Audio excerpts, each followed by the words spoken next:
வணக்கம் சவுக்கு மீடியா நேயர்களே. இன்றைய அரசியல் அரட்டையில் பல்வேறு அரசியல் மற்றும் சமூக நிகழ்வுகளை பற்றி பேச இருக்கிறோம். வாருங்கள் சார். வணக்கம் சார். வணக்கம். வணக்கம் ஐயா. வணக்கம் மாலதி சார். இன்னைக்கு வந்து 2 கொண்டாட்டம் இருக்குது. ஒன்று வந்து கிட்டத்தட்ட 4.5 லட்சம் சப்ஸ்கிரைபரை வந்து நெருங்கிட்டோம். எவ்வளோ சீக்கிரம் வந்தோம்? இப்போதான் சார் நம்ம 4 லட்சத்துக்கு கேக் வெட்டணும். ஸோ அதோட முக்கியமான வெற்றி அப்படின்றது வந்து பைக் பிரசாத் எங்கே போருங்க? பைக் அடிச்சிச்சா? சந்தோஷமா? ஒரு விவரத்தை சொல்லிடுறேன், அப்புறமா தனியாக 2 பேரும் அன்பிளக்டில் பைக் அனுபவங்கள் என்ற அந்த பைக் பிரசாத் இன்றைக்கி நேர்காணல் கொடுக்க இருக்கிறாரு. போன நான்லேயோ தான் போனோம். அங்கே போய் பார்த்தா அந்த தினகரன் ஆய்வாளர் என்னோடு லஞ்ச ஒழிப்புத்துறையில் பணியாற்றியவர். எனக்கு இது ஞாபகம் ஃபேஸ் ரொம்ப எனக்கு ஃபெமிலியராக தெரியல. அப்புறம் சார் நீங்கள் அரெஸ்ட் ஆகிறதுக்கு முன்னாடி தான் சார் நான் செலக்ட் ஆகி ஸ்வீட்டு கொடுத்தேன், ஞாபகம் இல்லையா சார் அப்படின்னு கேட்டார். இவரும் அந்த ஒட்டுமொத்த லஞ்ச ஒழிப்புத்துறையில் சென்னையில் இவரும் சீனோன்னு இன்னொருவரும் தேர்வானார்கள். இவர் எனக்கு தெரிஞ்சவர் சார். அப்புறம் என்ன சார் இது அப்படின்னேன். சார் என்னை எதுவும் கேட்காதீங்க என்றான். அப்புறம் சாவி லெட்டர் எழுதி கொடுத்தோம். டிசி டிராஃபிக்கு அட்ரஸ் பண்ணேன்.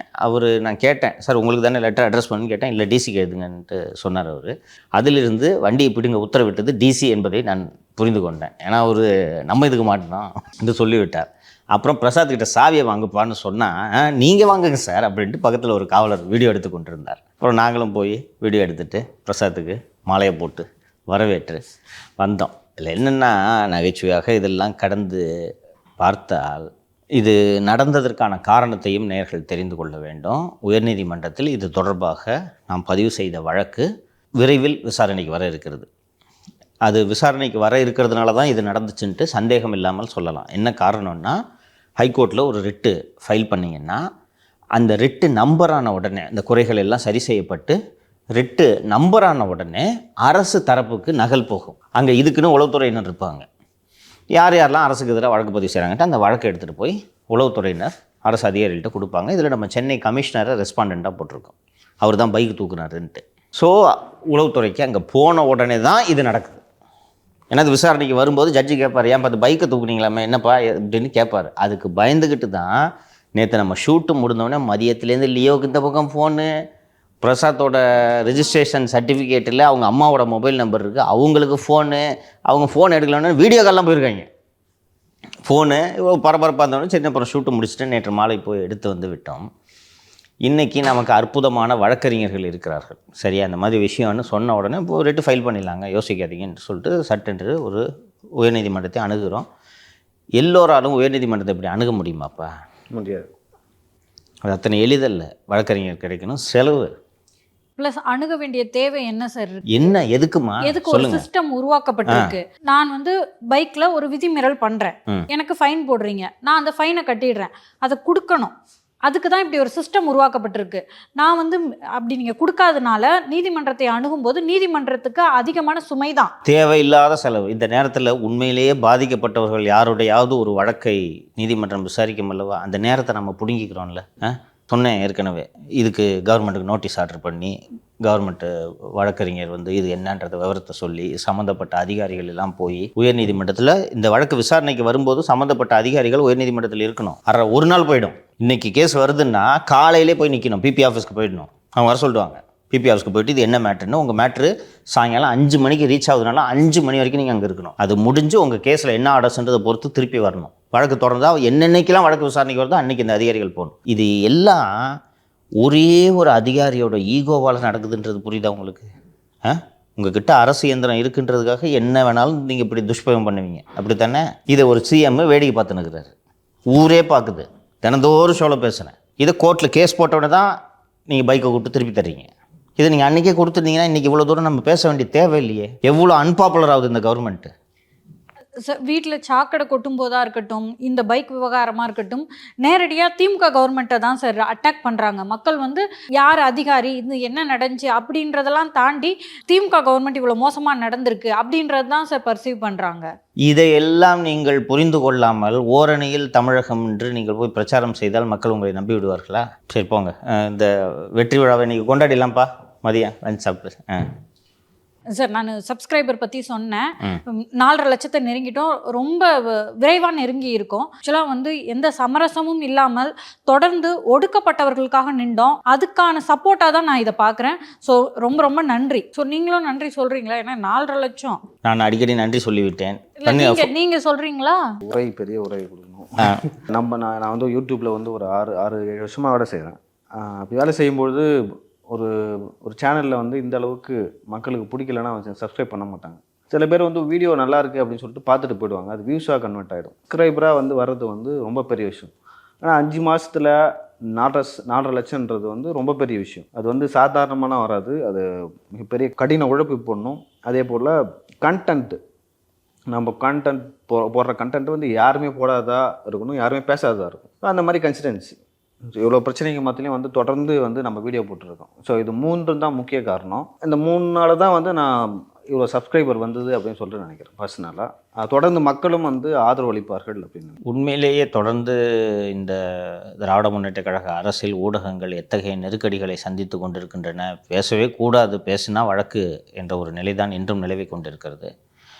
அதையெல்லாம் மீறி நாம் தொடர்ந்து மக்களுக்கு உண்மைகளை தெரியப்படுத்த வேண்டும் என்பதற்காக நாம் தொடர்ந்து பல்வேறு சிரமங்களுக்கு இடையில், உங்களுக்கு தெரியும், திடீர்னு மதுரையில் கோர்ட்டு வரும், கோயம்புத்தூரில் கோர்ட்டு வரும், திருச்சியில் கோர்ட்டு வரும், இப்போ அடுத்து கரூர் கோர்ட்டு வரப்போகுது.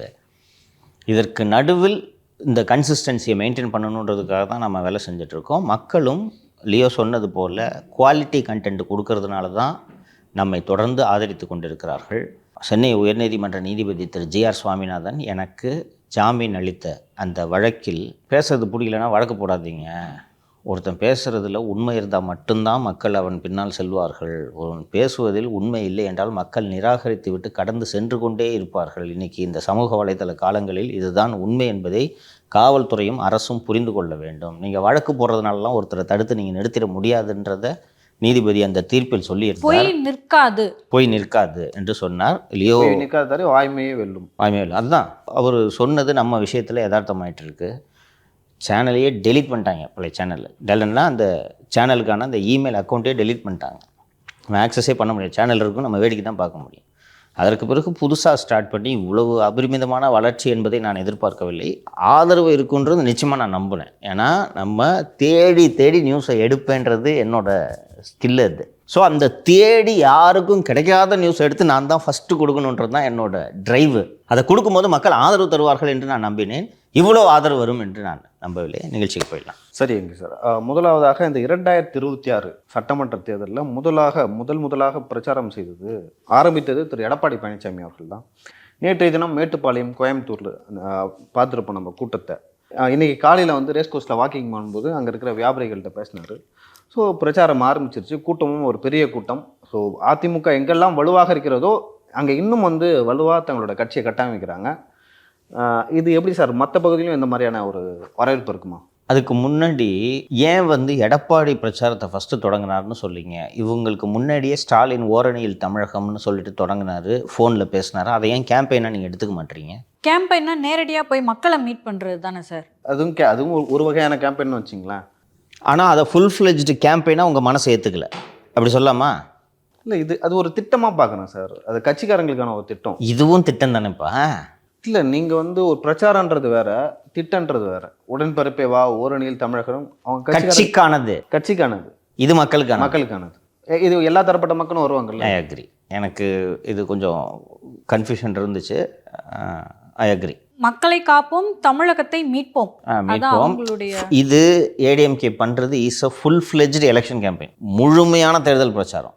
தேர்தலை சந்திக்கிறோம், இரட்டை இலைக்கு வாக்களியுங்கள், இந்த ஆட்சியை அகற்றுங்கள் என்பது தான் இதோட அஜெண்டா. வேறஸ் ஓரணியில் தமிழகம் என்பது உறுப்பினர் சேர்க்கை. உங்களில் ஸ்டாலின் அவரை வந்து முன்னிலைப்படுத்துகிறார். உடன்பிறப்பேன்றது கட்சிக்கான குரல். ஸோ ஃபுல் ஃப்ளெஜ்டு கேம்பெயின் என்பதை திராவிட முன்னேற்ற கழகம் இன்னும் தொடங்கவில்லை என்று புரிந்து கொள்ளலாமா? இல்லை, புரிந்து கொள்ளலாம். இல்லை, யாருமே வந்து அதை நோக்கி இன்னும் வரல. எப்போ ஸ்டார்ட் பண்ணுவாங்கன்னு தெரியல. ரிகார்டிங் தி க்ரௌடு, இம்ப்ரெசிவ் க்ரௌட், சந்தேகமில்லை, இம்ப்ரெசிவ் க்ரௌடு. ஆனால் கோவையில் நீங்கள் இம்ப்ரெசிவ் க்ரௌடை திரட்டுவது பெரிய வியப்பில்லை என்று தான் நான் சொல்லுவேன். அண்ணா திராவிட முன்னேற்ற கழகம் கோவையில் இவ்வளோ பெரிய கூட்டத்தை திரட்டுவது பெரிய அதிசயம் ஒன்றும் இல்லை. நம்ம முன்பே விவாதித்தோம். கோவை மற்றும் விழுப்புரத்தை ஏன் தேர்ந்தெடுக்கிறார்கள் என்றால் அங்கே 2 தளபதிகள் இருக்கிறார்கள், திரு வேலுமணி மற்றும் திரு சி.வி. சண்முகம் ஆகியோர் இருப்பதனால தான் அங்கே தேர்ந்தெடுக்கிறாங்கன்னு சொல்கிறாங்க. இதை அடுத்தடுத்த மாவட்டங்களில் எப்படி சஸ்டெயின் பண்ணுறாங்கன்றதை பொறுத்து தான் இவர்களுக்கான ஆதரவு எப்படி இருக்கிறது என்பதை நாம் புரிந்து கொள்ள முடியும். கோவையில் இருக்கக்கூடிய சில அதிமுக நிர்வாகிகளிடம் பேசிய போது தொண்டர்கள் உற்சாகம் அடைந்து விட்டார்கள் அப்படின்ற விஷயத்தை அங்கே சொன்னார். என்ன சார், ஏன் இவ்வளோ நாள் ஏன் உற்சாகம் அடையல, இப்போ என்ன உற்சாகம் அடைந்துட்டாங்க அப்படின்னு சொல்லும்போது, என்ன தான் நீங்கள் இல்லை நம்ம வலுவான கட்சி ஜெயிச்சிருவோம் என்பதையெல்லாம் சொன்னாலும் கூட அந்த கிரவுண்ட் லெவலில் இறங்கி ஒரு கேம்பெயினாக ஸ்டார்ட் பண்ணும்போது தான் ரியல் மொமெண்டம் என்னன்றதை தொண்டை உணர்வான். ஜெயிச்சிடலான்ற நம்பிக்கை அந்த தொண்டனுக்கு அந்த கூட்டத்தை பார்த்து கூட்டத்தோட பார்ட்டாக அவன் இருக்கும்போது தான் அவனுக்கு அச்சிலாம் போல இருக்குன்ற நம்பிக்கை வரும். இவ்வளவு நாள் தன்னுடைய கட்சி என்றே இருந்தாலும் கூட முடியுமா? விஜய் இல்லை, நாம் தமிழர் இல்லை, வலுவான கூட்டணி இல்லை, இது சாத்தியம்தானா அப்படின்னு ஒரு ஐயப்பாட்டோடு அப்படியே மருவி இருந்து கொண்டிருந்தாங்க. ஒரு பொதுச் செயலாளர் வந்து நேற்று ஃபீல்டில் இறங்கினோடனே வி ஃபெல்ட் அன் எனர்ஜி என்றார்கள். சரி, இது எதுக்குங்க உதவும் அப்படின்னு கேட்டால், ஆட்சிக்கு வந்துடுவோன்ற நம்பிக்கை வந்துச்சுன்னா வெறித்தனமாக வேலை செய்வான் சார். இல்லைன்னா நாங்கள் ஃபோன் பண்ணி என்னப்பா காலையில் வர என்ன மீட்டிங்கு காணா, பூத்தூருக்கு என்னாச்சு, நாங்கள் அவனை பிடிச்சி இழுக்கணும். இந்த நம்பிக்கையை அவனுக்கு கொடுத்துட்டோன்னா அவனாக இறங்கி வேலை செய்ய ஆரம்பிச்சிடுவான். ஏன்னா நம்ம கட்சி ஆட்சிக்கு வரணும், நான் கரவேட்டி கட்டிட்டு கித்தாப்பா சுற்றணும் அப்படின்ற அந்த ட்ரைவை இந்த பிரச்சார மீட்டிங் கொண்டு வந்து விட்டது. ஒன்று. ரெண்டாவது, யார் முதல்வர் வேட்பாளர், அடுத்து கூட்டணி ஆட்சியா தனித்த ஆட்சியா, இப்படியெல்லாம் பிஜேபி அதிமுக கூட்டணியிலேயே குழப்பங்கள் இருந்தன. திரு அமித்ஷா அவர்களுடைய நேர்காணல், தினமலர் மற்றும் தந்திக்கு கொடுத்த நேர்காணல் குறித்து நாமும் விவாதித்தோம். முதல் பிரச்சார கூட்டத்தில் மேடை ஏறிய தமிழக பாஜக தலைவர் திரு நயினார் நாகேந்திரன் அவர்கள் வருங்கால முதலமைச்சர் எடப்பாடி பழனிசாமி என்று பேசி இதற்கு முற்றுப்புள்ளி வைத்து விட்டார்கள். அடுத்ததாக வேற இந்த பிரச்சாரத்தை பற்றின அப்சர்வேஷன், கோவையில் உள்ள அந்த நிகழ்ச்சியை பொறுத்தவரை BJP ADMK chemistry is working well. ஏன் இதை குறிப்பிட்டு சொல்கிறேன் என்றால், கோவையில் தான் இது வேலை செய்யாது என்று ஒரு கருத்துரு இருந்தது. என்ன காரணம் என்றால், 24 மக்களவை தேர்தலில் முன்னாள் பாரதிய ஜனதா கட்சி தலைவர் திரு அண்ணாமலை அவர்கள் கோவையில் போட்டியிட்டார். ஸோ கோவை முழுக்க இருப்பதே அண்ணாமலையின் ஆதரவாளர்கள். ஸோ அங்கே வந்து இந்த அலையன்ஸு கிரவுண்ட் லெவலில் ஒர்க் ஆகாது என்ற தியரி இருந்தது. அப்படிலாம் இல்லாமல் 2 பேரும் ஒரே இலக்கு, ஒரே லட்சியம், திமுகவை அகற்றுவது. இதை தாண்டி அவர்கள் இந்த 2 கட்சியினருக்கும் பெரிய அளவு அஜெண்டா கிடையாது. எப்படியாவது திமுக வீட்டுக்கு அனுப்பணும். அந்த புள்ளியில் 2 பேரும் இணைஞ்சிட்டாங்க. ஸோ இந்த டிஃப்ரென்ஸ் எல்லாம் பின்னுக்கு போய்விட்டது. ஸோ அண்ணாமலை அவர்கள் அடிக்கடி பேட்டிலாம் சொல்லுவார்ல, 80 சீட்டு எங்களோட பலம், நான் தனிச்சு ஆட்சி அமைப்பேன், முதலமைச்சர் வேட்பாளர் யாருன்றது நாங்கள் பின்னாடி தான் முடிவு பண்ணோம் அப்படின்லாம் சொன்னல. இதெல்லாம் பின்னுக்கு போயிடுச்சு. ஸோ கோவையில் தொடங்கிய அந்த பிரச்சார கூட்டத்தில் நயினார் வருங்கால முதலமைச்சர் என்று தெளிவுபடுத்தியதன் மூலம் இந்த டிஃப்ரென்ஸ் எல்லாம் தூக்கி ஓரம் வச்சுட்டாங்க. இந்த நெட்டி கிரிட்டிஸ்ன்னு சொல்லுவாங்க, அது எவ்ரிதிங் ஃபைனலைஸ்டு. ஸோ இந்த ஏடிஎம்கே கேம்பெயினோட இந்த ஃபஸ்ட்டு ஃபேஸ், ஃபஸ்ட்டு டே கேம்பெயினை சம்மப் பண்ணணுன்னா இம்ப்ரெசிவ் அப்படின்னு தான் சொல்லணும். இல்லையா? எனக்கு இது ஒரு விஷயம் சொல்லுங்கள், நீங்களும் சொல்லுங்கள். 8 மாதம் இருக்குது இன்னும் எலெக்ஷனுக்கு. ஜூலையில் இருக்கோம், இன்னும் 8 மாதம் இருக்குது. ஏப்ரல் தேர்தல் என்று வைத்துக்கொண்டால் கூட 8 மாதங்கள் இருக்குது. இந்த மொமெண்டமாக சஸ்டெயின் பண்ண முடியுமா 8 மாதத்துக்கு? சீக்கிரமாக ஆரம்பிச்சிங்கன்னா நீங்கள் வலுவாக இருக்கீங்கன்றது நிரூபிக்கிறது உங்களோட பாசிட்டிவாக இருந்தாலும் 8 மாதம் இதை சஸ்டெயின் பண்ணணும். சாத்தியம்னு நினைக்கிறீங்களா நீங்கள்? சாத்தியம் தான் சார் நினைக்கிறேன். எப்படி சார்? அது நிறைய வழிகளில் இருக்குது சார். சாத்தியம்னு சொல்லிட்டு நம்ம ஈஸியாக கண்டு போயிடலாம். அது நிறைய வழிகள் இருக்குது. ஒன்று வந்து இந்த பிரச்சாரம் வந்து இப்போ நீங்கள் சொன்னீங்க, கோயம்புத்தூரில் வந்து இம்ப்ரெசிவான ஒரு கூட்டம் கூடிச்சு, தொண்டர்களுக்கு வந்து அது வந்து ஒரு புத்துணர்ச்சி. ஓகேங்களா? இதுக்கு முன்னாடி வந்து அதிமுகவின் பொதுச் செயலாளர் திரு எடப்பாடி பழனிசாமி இந்த மாதிரிலாம் போயிட்டு எல்லா ஊர்லேயும் வந்து பொதுக்கூட்டம்லாம் நடத்தல. கரெக்ட். சேலத்தில் இருப்பார், சென்னைக்கு வருவார். கரெக்ட். இப்படி தான் இருந்துச்சு. ஓகேங்களா? இப்போ ஒவ்வொரு ஊராக போகும்பொழுது அதிமுகவோட அடுத்த தலைமை இவர் தான், முதலமைச்சர் வேட்பாளர் இவர் தான் சொல்லிட்டு ஏற்கனவே செயல்படாமல் இருந்தாலும் தொண்டை அவனுக்கு வந்து ஒரு புத்துணர்வு வரும். அடுத்தடுத்து வரும்.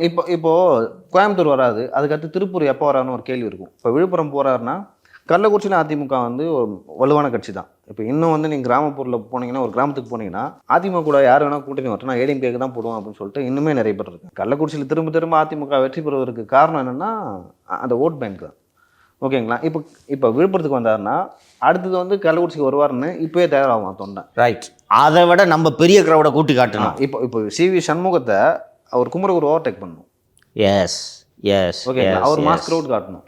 அப்போ தான் வந்து நாளைக்கு வந்து ஒரு மினிஸ்டர் பதவியே குமரகுரு கேட்குறாருன்னா நல்லா பண்ணார் குமரகுரு, அவருக்கு நம்ம ஏதாவது பண்ணணும் அப்படின்னு சொல்லிட்டு எடப்பாடி பழனிசாமி பண்ணுவார். சில ஜெயலலிதா அவர்கள் வந்து கூட்டம் கொடுக்கும்போது 2-3 மாவட்டத்தை சேர்த்து வந்து ஒரு இடத்துல போடுவாங்க பொதுக்கூட்டம். அப்போ வந்து யாராச்சும் கூட்டம் அதிகமாக கூப்பிட்டாங்கன்னா வந்து அவங்க பர்சனலாக கூப்பிட்டு பாராட்டுவாங்க, அவங்கள முக்கிய பதவிகளையும் தருவாங்க. ட்ரூ. அதை வந்து எடப்பாடி பழனிசாமி பண்ணுவார். அதை தாண்டி வந்து ஆன்டி இன்கம்பன்சியை வந்து அறுவடை பண்ணலாம், இப்போ இருந்தே அறுவடை பண்ணலாம் அப்படின்னு சொல்லிட்டு அதிமுக நினைக்கிறாங்க. ஏன்னா அவங்களுக்கு அஜித் விஷயத்திலே ஓகேங்களா. இப்போ மகளிர் உரிமை தொகைக்கு வந்து அதை நம்ம கடைசியாக பேசுவோம், துரத்து அடிக்க ஆரம்பிக்கிறாங்க மக்கள். ஏன் இவ்வளோ நல்லா கொடுக்கல, ஓட்டு போகிறத அவங்களை வந்து கொடுக்கணுமா அப்படின்னு சொல்லிட்டு கேள்வி கேட்க ஆரம்பிக்கிறாங்க மகளிர்கள். ஸோ இதெல்லாம் வந்து எனக்கு தெரிஞ்சு ஒன்று திரட்டி ஒவ்வொரு மாவட்டத்திலையும் வந்து ஏற்படுத்த முடியும். ஒரு ஆன்டி இன்கம்பன்சியை வந்து 8 மாதத்துக்கும் பண்ண முடியும். 8 மாதமும் இது தொடர்ந்து ஒவ்வொரு மாவட்டமாக போகும்போது கன்சாலிடேட் ஆகி இது ஏடிஎம்கே பிஜேபி அலையன்ஸுக்கு ஃபேவர் பண்ணுறதுக்கான பாசிபிலிட்டி அதிகம் இருக்குது இல்லையா? அது நீங்கள் பிஜேபியை தாண்டி ஏடிஎம்கேக்கு மிகப்பெரிய அந்த வாக்கு வங்கி அப்படியே தான் இருக்குன்ற நான், அது எங்கேயுமே போயிடல. திமுக வீழ்த்துறதுக்கு அதிமுக. ஆமாம் இல்லையா? அவ்வளோதான். பிஜேபி வந்து ஆட் ஆன்ஸ் மாதிரி நான் ஒத்துக்கிறேன். அண்டு எல்லா தொகுதியிலையும் கவர் பண்ணணும். நீங்கள் ரொம்ப ஒரு முக்கியமான பாயிண்ட்டை சொன்னீங்க. செல்வி ஜெயலலிதா 5 மாவட்டங்களுக்கு சேர்த்து கூட்டங்களை போடுவார்ன்ட்டு.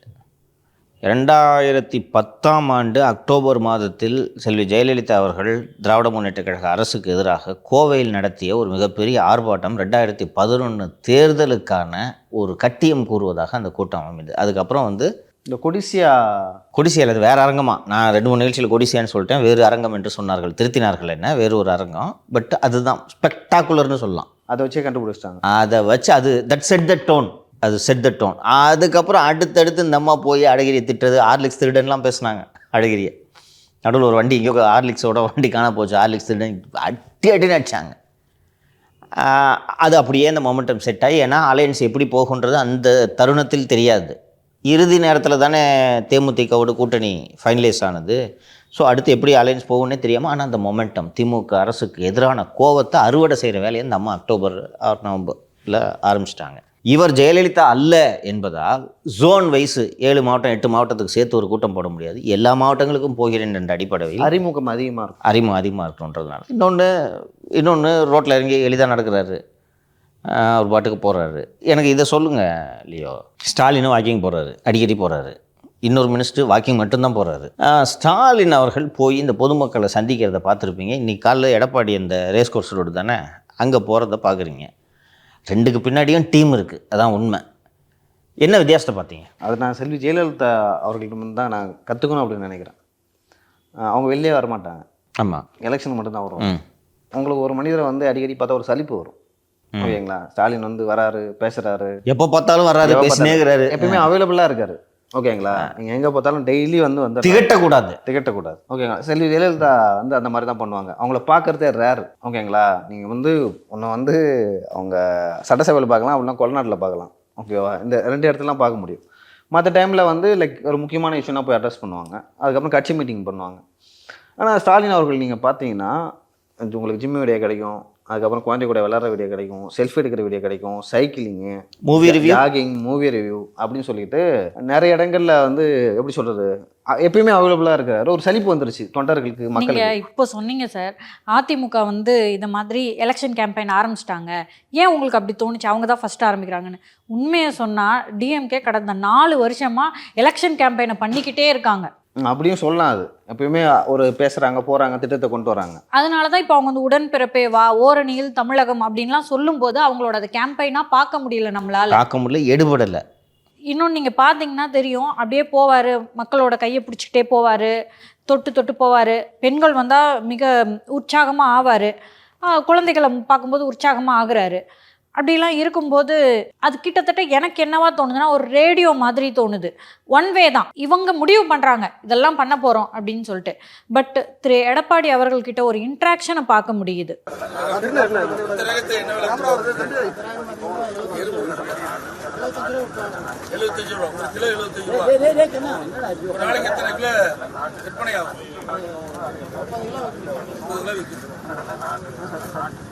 லாபம் கிடைக்குது, சம்பளம் கிடைக்கும், லாபம் இல்லை. அதே போல இதுக்கு பின்னாடி ஒரு டீம் இருக்கு மாதிரி. ஆக்சுவலாக ஸ்டாலின் அவர்கள் பின்னாடி இருக்கிறது வந்து அவங்க கொஞ்சம் ஸ்கிரிப்டட் மாதிரி தெரியுது. இதுதான் நான் கேட்குறேன், உங்களுக்கு ஏன் இது தோணுது? இதுவும் ஸ்கிரிப்டட் இல்லைன்னு எப்படி சொல்கிறீங்க? எடப்பாடி பண்ணது 100 ரூபாய்க்கு எலுமிச்சம்பழம் தான் சொல்லி வாங்கிருப்பாரு காலைல ரேஸ் கோர்ஸில் போயிட்டு. அது ஒரு இயல்பாக இருக்குல்ல. அது மட்டும் ஒரு இல்லை சார், பாண்டிகிட்ட பேசுகிறாரு. சிம்பிள் திங்ப்பா, ஸ்கிரிப்டட் இருந்தாலும் தெரியக்கூடாது தம்பி. இல்ல சார், நீங்க இவ்வளவுதான் தம்பி. அப்படி கிடையாது சார். இப்ப ஸ்கிரிப்டன்றது வந்து இப்படி வைக்கலாமே, ஒரு விவசாயி வந்து பேசுறாரு, அது வரைக்கும் தான் ஸ்கிரிப்டடு. அவங்க என்ன பேச போறாங்க, இவர் எப்படி ரிப்ளை பண்றாருன்றது டிஃபரன்ஸ் இருக்குல்ல சார். ஓ காஃபி குடுக்குறாங்களா, சக்கரை போட்டிருக்கா, அது அதெல்லாம் ஸ்கிரிப்ட் இல்லாதது. காஃபி குடுக்குறாங்களா, நான் வந்திருப்பேனே அப்படிங்கிறது. பாயிண்ட்டை பிடிச்சிட்டிங்க. ரொம்ப அப்பட்டமாக தெரியுது செயற்கையாக அவர் பேசுனது. அன்றைக்கே எரிச்சலாச்சு அவர், என்ன ஒரு சிஎம் இப்படி பேசுகிறான்னு சொல்லுங்க.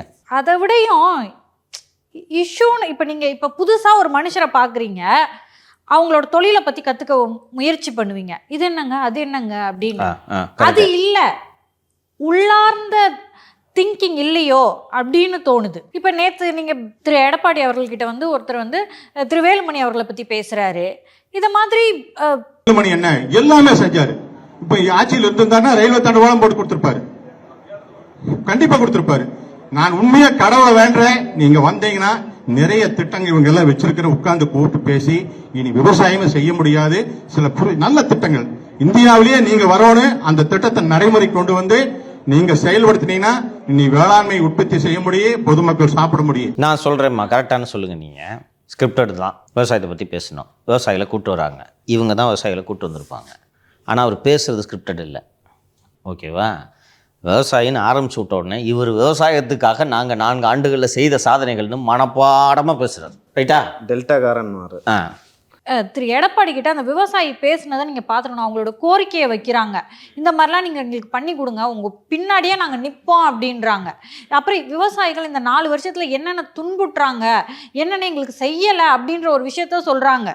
அது போக இன்னொரு விஷயத்தை நேற்று எடப்பாடி சொன்னார், அது ரொம்ப இன்ட்ரெஸ்டிங்கான விஷயம். இதை வந்து நான் மேட்டூர் டேமுக்கு போனப்போ நான் கண்கூடாக அங்கே இருந்த மக்களை சந்தித்த போது அவர்கள் சொன்னது. தூர் வாடுறாங்க, தூர் வாரிட்டா இந்த மண்ணெல்லாம் வியாபாரம் பண்ணுவாங்க எல்லாருன்றது தெரியும். அவர் நம்ம துரைமுருகன் அவர்கள் தான் வந்து ஆரம்பித்து வச்சார். தூர் வாடுற வண்டல் மண்ணெல்லாம் விற்க ஆரம்பித்தார். மேட்டூர் டேம் பல ஆண்டு காலமாக தூர் வாரவில்லை. அந்த மண் வந்து அற்புதமான குவாலிட்டி மண். அந்த வண்டல் மண்ணை எடுத்துகிட்டு போய் உங்கள் தோட்டத்தில் போட்டிங்கன்னா கிட்டத்தட்ட உரத்துக்கு நிகரது. பல ஆண்டு கால வண்டல் அது. இவர் பீரியடில் யார் யார் எந்தெந்த விவசாயிகள்லாம் வந்து தூர் வாடுறீங்களோ நீங்கள் அந்த வண்டல் மண்ணை எடுத்துகிட்டு போகலான்னா அவங்களாம் வந்து அள்ளிட்டு போனாங்க பாஸ். இதை குறிப்பிட்றார் நேற்று. எங்கள் ஆட்சி காலத்தில் இத்தனை ஆறுகள், ஏரிகள், பாசனங்கள் தூர்வாரப்பட்டன. அத்திக்கடவு அவிநாசி திட்டம் எங்களுடைய மிகப்பெரிய சாதனை. நம்மகிட்ட ஒரு அந்த கோஆர்டினேட்டர் வந்து பேசினார்ல, இவ்வளவு நிலத்தடி நீர் உயர்ந்திருக்கிறது என்று. ஸோ இது ஸ்கிரிப்டாக தெரியாது.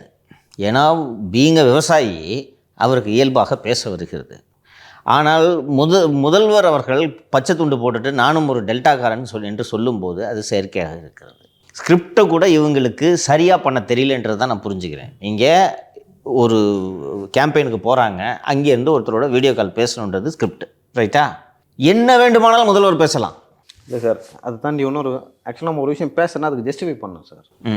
இப்போ நீட் நாங்கள் ரத்து பண்ணுறோம்னு சொல்லிட்டு பண்ணவே இல்லை. ஏடிஎம்கே தரப்பில் எங்கேயுமே அதை சொல்லவே இல்லை. சொல்ல ஓகேங்களா? ஆக்சுவலாக அதிமுக தரப்பில் அமைச்சர்களாகட்டும் இல்லை வந்து எடப்பாடி பழனிசாமி ஆகட்டும் பேசுனா அதுக்கு ஜஸ்டிஃபை பண்ணுவாங்க, பண்ணுறோம் பண்ணலைன்னு. இவங்க வந்து பேசுவாங்க, எல்லாமே பேசுவாங்க, நல்லா பேசுவாங்க. பேசிட்டு அதை செயல்படுத்துவாங்களா, இம்ப்ளிமெண்ட் பண்ணுவாங்களான்னு பார்த்தீங்கன்னா பண்ண மாட்டாங்க. அதை பற்றி வந்து கேட்டாலும் வந்து அதை வந்து உதாசீனப்படுத்திட்டு தான் போவாங்க. நம்ம என்ன வேணால் பேசிக்கலாம் சார். அதுதான் சார். இப்போது எல்லாத்தையும் பேசுவதற்கு ஒரு அனுமதி கிடைச்சிரும்னு நான் நம்பலை திரு ஸ்டாலின் அவர்கள்கிட்ட. அவரால் ஏன் வந்து ஒரு உள்ளார்ந்த கான்வர்சேஷனை பண்ண முடியல? ஏன் மேலோட்டமாக இருக்குது? ஒரு முதலமைச்சருக்குன்னு ஒரு தகுதி இருக்குது, அவங்கக்கிட்ட கேட்கக்கூடிய கோரிக்கைன்னு ஒன்று இருக்குது. அந்த கோரிக்கையை ஏன் ஸ்டாலின் அவர்களிடம் வைக்க முடியலை? வைக்கிற அளவுக்கு வச்சாலும் பதில் சொல்லிடுவாங்களா ஸ்டாலின் அவர்கள்? வீடியோ கால் இன்ட்ராக்ஷனே சிஎம் பேசுறது ஸ்கிரிப்டே பண்ணுங்க. ஸ்கிரிப்டு என்ன, திருப்பி நீங்கள் திமுகவுக்கு வாக்களிப்பீங்களா, எந்த கட்சிக்கு ஓட்டு போட போகிறீங்க, அதிமுகன்னு சொல்லிட்டோன்றேன். நான் ஏடிஎம்கே போட போகிறேன். ஏன் நீங்கள் வந்து அதிமுகவுக்கு போட போகிறீங்க, என்ன பிரச்சனை உங்களுக்கு திமுக ஆட்சியில்? இப்படி ஒரு ஸ்கிரிப்டை நீங்கள் ரெடி பண்ணியிருந்தீங்கன்னா பார்க்குறதுக்கு நல்லா இருந்திருக்கும்லப்பா. இப்படி ஒரு உண்மை தன்மையில் சார் நீங்கள் திரும்ப ஸ்கிரிப்ட்னு சொல்லாதீங்க சார். ஏன் சார் முதலமைச்சருக்கு ஸ்கிரிப்ட் வேணும்னு நீங்கள் சொல்கிறீங்க? ஒரு மாணவியை கூட்டு வந்து நிற்க வைக்கிறதோட அந்த ஸ்கிரிப்ட் முடியணும். ஒரு மருத்துவரை கூட்டு வந்து நிற்க வைக்கிறதோட அந்த ஸ்கிரிப்ட் முடியணும். கான்வர்சேஷனே ஸ்கிரிப்டாக இருக்கக்கூடாதுன்றேன். உங்களால் பதில் சொல்ல முடியாது ஸ்கிரிப்ட் இல்லைனா. இல்லை அந்த எக்ஸாக்ட்லி அந்த நாடகத்தன்மை தான் டிஃப்ரென்ஸ்ன்ற ரெண்டு பேர்கிட்டையும் புரிஞ்சிச்சு. இதுதான் நான் இதை தெரிஞ்சுக்கணும், உங்கள் வாயிலிருந்து நான் இதை கேட்கணும்னு நினச்சிக்கிட்டேன். ஏன்னா சிஎம் தான் வாக்கிங் போகிறாரு, இவரும் வாக்கிங் போகிறாரு. நீங்கள் இதில் என்ன டிஃப்ரென்ஸை பார்த்தீங்கன்றது தெரிஞ்சுக்கணும் அப்படின்றதுக்காக தான் நான் கேட்டேன். ஸோ ஒரு செயற்கை தன்மை தெரியவில்லை இல்லையா? போய் கடையில் 100 ரூபா கொடுத்து எலுமிச்சம்பழம் வாங்கும்போது உங்களுக்கு அது உறுத்தலை, இவர் ட்ராமா போடுறாருன்ட்டு உறுத்தல் உங்களுக்கு ஏற்படவில்லை இல்லையா? அது ஆக்சுவலாக அப்புறம் 21 பார்த்தேன். ஒருத்தவங்க ஏதோ ஒரு வயசானவங்க வந்து மனு கொடுப்பாங்க, அவங்க ஏதோ கேட்பாங்க, அதை நான் பண்ணுறேன்னு சொல்கிறேன்ல என்ன அப்படின்னா அவங்க பதிலுக்கு பேசுவாங்க. அந்த மாதிரி எந்த சிம்மும் பேச விட மாட்டாங்க. அப்புறம் அந்த நீட்டு எக்ஸாம் ரத்து பண்ணிட்டு பாஸ் பண்ணி உங்கள் கோரிக்கையும் நிறைவேற்றப்படும். கொரோனா டைம்ல வந்து அவங்களெல்லாம் பாஸ் பண்ணி விடுங்க, உங்கள் கோரிக்கையும் நிறைவேற்றப்படும். அதெல்லாம் ஸ்கிரிப்ட்லாம் நீ பண்ண முடியாது, கரெக்டா? அதனால அதான் இப்போ நீங்கள் இதை எப்படி உள்வாங்குறீங்க இந்த கேம்பெயின் அப்படின்றதுக்காக தான் நான் இது கேட்டேன். இப்போ நீங்கள் கொஞ்ச நேரத்துக்கு முன்னாடி கேட்டீங்க இதை வந்து 8 மாதம் இந்த சஸ்டெயின் பண்ணிட முடியுமா அப்படின்னு சொல்லிட்டு. ஆக்சுவலாக வந்து கடந்த 4 வருஷமாக மீடியாக்கள் வந்து பெரும்பாலான மீடியாக்கள் அதிமுக மேலேயும் திரு எடப்பாடி பழனிசாமி அவர்கள் மேலேயும் ஒரு பாராமுகத்தோடு இருந்தாங்க. பாராமுகம் மட்டும் இல்லைம்மா, அந்த கட்சியை அழிக்கணுன்றதுக்காகவே ஊடகங்கள் திட்டமிட்டு 4 ஆண்டுகளாக பணி செய்தனன்றது மிகைப்படுத்துறது இல்லாத ஒரு ஸ்டேட்மெண்ட்டாக இருக்கும்னு நான் நினைக்கிறேன். அவ்வளவு அவதூறுகள். கட்சி உடைய போகுது, இதோ முடிஞ்சிச்சு. ஏடிஎம்கேன்னு யாராவது தும்முனா வச்சுக்கேன், அப்படி அங்கே வந்து ஒரு விவாதம் நடக்கும், 4 பேர் பேட்டி கொடுப்பாங்க. இந்த பெங்களூர் புகழேந்தி கேசி பழனிசாமிலாம் ஒரு ஆளுன்னு எத்தனை நாள் அவங்க பேசுகிறத வச்சுட்டு விவாதம் நடத்திருக்காங்க, பார்த்துருக்கீங்களா நீங்கள்? அதுக்கு ஒரு முக்கியமான காரணம் வந்து இவங்க ஆளும் கட்சியாக இருக்கிறதுனால மீடியாக்களை இவங்க கட்டுப்படுத்தினாங்க, கைக்குள்ளே சில ஜேர்னலிஸ்ட்டுங்களை எடுத்தாங்க அப்படின்னு சொல்லலாம். பட் இப்போ அவர் போய் பேசுகிறத வந்து எல்லா சேனல்ஸும் லைவ் போட்டாங்க. ப்ளஸ் வந்து தன்னியல்பாக பேசுகிறாரு. நேற்று பார்த்தீங்கன்னா திமுக வந்து நம்பர் கொடுத்துடாதீங்க, திமுக கிட்ட வந்து கொள்ளையடிச்சிட்டு போயிடுவாங்க அப்படின்லாம் சொல்கிறாரு. இப்போ இது வந்து சோஷியல் மீடியாக்களில் ஸ்ப்ரெட் ஆகுது. ஸோ இதை மாதிரி அவர் அதிரடியாக பேச இவங்களோட ட்ராக்ஷன் வச்சுக்க முடியும். இன்னொன்று வந்து சார், நம்மளுக்கு அதிமுகவை எதிர்கட்சியாக அவங்க செயல்படணும்னு நம்ம எதிர்பார்க்குறோம்ல. ஸோ இப்போ ஏதாவது ஒரு தவறுகள் நடக்கும்போதோ, அஜித்குமார் மாதிரி விவகாரங்கள் நடக்கும்போதோ அதை அவங்க லைம் லைட்டில் வச்சுக்க முடியும்னு நம்புகிறேன். இப்போது இந்த கேம்பெயினோட இம்பார்ட்டன்ஸை பற்றி டீட்டெயிலாக சொன்னீங்க. இவ்வளவு நாளாக இருக்கக்கூடிய இந்த எலக்டோரல் அரித்மெட்டிக்ஸ் என்னன்றது தெரியும். இந்த கட்சிக்கு இவ்வளோ வாக்கு, இந்த கட்சிக்கு இவ்வளோ வாக்கு என்பது. இது போக கூட்டணி இல்லாமல் அதிமுகவால் ஜெயிக்க முடியாது. அதிமுக பிஜேபி என்பது ஒரு வலுவான கூட்டணி அல்ல. இந்த புறம் திராவிட முன்னேற்ற கழகம் மிக வலுவான ஒரு கூட்டணியாக இருக்கிறது என்பது தான் இன்றைக்கி ஜூலை 8ஆம் தேதி நாம் பேசும்போது இருக்கக்கூடிய நிலை. இப்போ 8 மாதம் சஸ்டெயின் பண்ணிடுவாங்க அதிமுக, எடப்பாடி பழனிசாமி பண்ணிடுவார் அப்படின்ட்டு நீங்கள் 2 பேருமே சொல்கிறீங்க. இந்த மொமெண்டம் அப்படியே இன்னும் ஸ்னோபால் ஆகிட்டு பெருசாகிட்டே போகுதுன்னா வேறு புதுசாக எந்த அணியும் அதிமுக அணிக்கு வரலன்னு ஒரு வாதத்துக்கு வச்சுப்போம். இந்த கூட்டணி வெற்றி பெறுவதற்கு வாய்ப்பு இருக்குது என்று நீங்கள் நினைக்கிறீங்களா? அதான் சார், அவங்க எப்படி எடுத்துகிட்டு போகிறாங்க, தொடர்ந்து அவங்க மக்கள் பிரச்சனையை பேச கண்டிப்பாக வின் பண்ணுறதுக்கான வாய்ப்புகள் இருக்குதுன்னு நான் நினைக்கிறேன் சார். சார் இதுக்கு முன்னாடி கூட நான் சீரியஸாகவே சொல்கிறேன், இந்த கூட்டத்தை பார்க்குறதுக்கு முன்னாடி கூட இப்படியான ஒரு நம்பிக்கை இல்லை. தொண்டர்கள் வந்து புத்துணர்ச்சி பெற்றிருக்காங்கன்னு நீங்கள் சொல்கிற மாதிரி எனக்கே ஒரு ரெஃப்ரெஷிங்கான ஒரு ஃபீல் இருக்குது. ஏன்னா இன்றைக்கான நிலைமை என்னென்னா, அதிமுகவை தவிர்த்து வெற்றி தோல்வியை வேறு யாரும் தீர்மானிக்க போகிறது கிடையாது. அப்படி இருக்கும்போது திமுக தோக்கணும்னு சொல்கிறாங்களே தவிர எதிரில் இருக்கவங்க எல்லாருமே பிரிஞ்சு கிடக்குறாங்க. அவங்க சேர்ந்தாதான் வெற்றி பெற முடியும் அப்படின்ற நிலமையில நம்ம மனசுல என்ன மாதிரியான ஒரு எண்ணம் இருந்துச்சு? விஜய் வந்திருக்காரு, விஜய் வந்து அவர் கூட வந்து அவ்வளோ ஒரு இளைஞர்கள் இருக்காங்க, ஸோ அதிமுக பலவீனப்பட்டிருக்கு அப்படின்னு. ஆனால் இல்லை அப்படின்னு இந்த கூட்டம் ப்ரூவ் பண்ணியிருக்கிறதா நான் பார்க்குறேன் சார். இதே தான் இப்போது இந்த கேம்பெயின் தொடங்கிருச்சு. இன்றைக்கி வேறு எந்த கட்சியே இல்லை, அதிமுக பாரதிய ஜனதா கட்சி தவிர வேறு எந்த கட்சியும் அங்கே இல்லை. இப்படியே நேற்று மொமெண்டம் பார்த்தோம், பேசணும். இப்படியே இந்த மொமெண்டம் கண்டினியூ ஆகுது. எல்லா மாவட்டங்களுக்கும் போயிட்டு வர்றாங்க. பாரதிய ஜனதா கட்சி மற்றும் அண்ணா திராவிட முன்னேற்ற கழகம் திமுகவை வீழ்த்தி வெற்றி பெறும் வாய்ப்பு இருக்கிறது என்று நீங்கள் நினைக்கிறீர்களா? அதிகமாகவே இருக்குது சார். எங்கள் போன வாரம் வரைக்கும் ஒரு மாதிரி பேசிட்டு இருக்கீங்க, இன்றைக்கி மாற்றி பேசுகிறீங்க. இல்லை, நீங்கள் அதை எப்படி பார்க்கணுன்னா திமுக தரப்பில் எப்படி ஒர்க் பண்ணுறாங்க அப்படின்னு சொல்லிட்டு பார்க்கணும். அவங்க 100 தொகுதியில் வீக்காக இருக்காங்கன்னு சொல்லிட்டு நியூஸ் வந்திருக்கு. கரெக்டு. ஓகேங்களா, அப்படி பார்க்கணும். அப்போ அவங்களே வந்து உண்மையை ஒத்துக்கிறாங்க. ஓகேங்களா, இப்போ அதிமுக தரப்புலையும் நீ வந்து நீங்கள் 100 தொகுதியில் வீக்காக இருக்கீங்கன்னு நான் சொல்லலை. திமுக தரப்பில் ஒத்துக்கிறாங்க, அதை நம்ம ஸ்ட்ரெங்தன் பண்ணணும்னு சொல்கிறாங்க. இப்போ 100 தொகுதியில் திமுக வீக்காக இருக்காங்கன்னா அதிமுக அங்கே வலுவாக இருக்காங்கன்னு அர்த்தம். ஓகேங்களா, அப்போ 100 இடங்களில் அவங்க இப்போவே வலுவாக இருக்காங்கன்னா தேர்தல் நெருக்கத்தில் போக போக அது மெஜாரிட்டி தனிப்பெரும்பான்மைக்கு வாய்ப்பு அதிகமாக இருக்குது. இந்த தேர்தல் பிரச்சாரம் ஆகட்டும், அதுக்கப்புறம் ஃப்யூச்சரில் உங்களுக்கு எலெக்ஷன் பக்கத்தில் பாமக வரலாம், தேமுதிக வரலாம். ஸோ இதெல்லாம் ஆடன்ஸ். அப்போது வெற்றி பெறுவதற்கான வாய்ப்பு வந்து அதிமுகவுக்கு பிரகாசமாக இருக்குது அப்படின்னு தான் நான் கருது. இங்கே 2 பேரும் சொல்கிறத நான் முழுமையாக ஏற்றுக்கொள்கிறேன். நீங்கள் நேற்று கூட்டத்தை பார்த்துட்டு இதை சொன்னீங்க. நான் கிட்டத்தட்ட 20 நாட்களுக்கு முன்பாக இதை பேசியதாக எனக்கு நினைவு. 96 தேர்தலை ஒப்பிட்டு நான் பேசினேன். அண்ணா திராவிட முன்னேற்ற கழகத்தை எப்படியாவது வீழ்த்தியே தீர வேண்டும் அப்படின்ற கோபத்துக்கு மக்கள் போயிட்டாங்க. ரைட்டா? அந்த கோபத்தை உருவாக்கியதில் திராவிட முன்னேற்ற கழகத்துக்கு பெரும் பங்கு இருக்கிறது. டாக்டர் சுப்பிரமணிய சுவாமிக்கும் பெரும் பங்கு இருக்கிறது. காங்கிரஸ் கட்சிக்கும் பெரும் பங்கு இருக்கிறது. வைகோவுக்கும் இருந்துச்சு. அப்போது அவர் வைகோ லைனே வேற. ஓகே, வைகோ லைனே வேறு. வைகோ இந்த ஸ்டாண்டு பொசிஷன் எடுக்கலை. வைகோ வந்து தனிநபராக உருவாக்கிறார். பட் இதுக்கு புலிகள் ஆதரவாக இதுன்னு. பட் அவரும் வெற்றி பெறுவதற்கு ஒரு கருவியாக இருந்தார். திமுக வெற்றி பெறுவதற்கு அப்படி எடுத்துக்கலாமா? ஓட்டை பிரிச்சார்னு சொல்லலாம். ஸோ மக்களுக்கு கோபம், கடுமையான கோபம் என்று வந்த ஒரு சூழ்நிலையில் 96 தேர்தலில் மிக மிக ஒரு பலவீனமான கட்சியாக திராவிட முன்னேற்ற கழகம் தேர்தலை எதிர்கொள்கிறது. ஒரு 2 வருஷம் முன்னாடி கட்சியை ஒச்சன் போகிறாரு.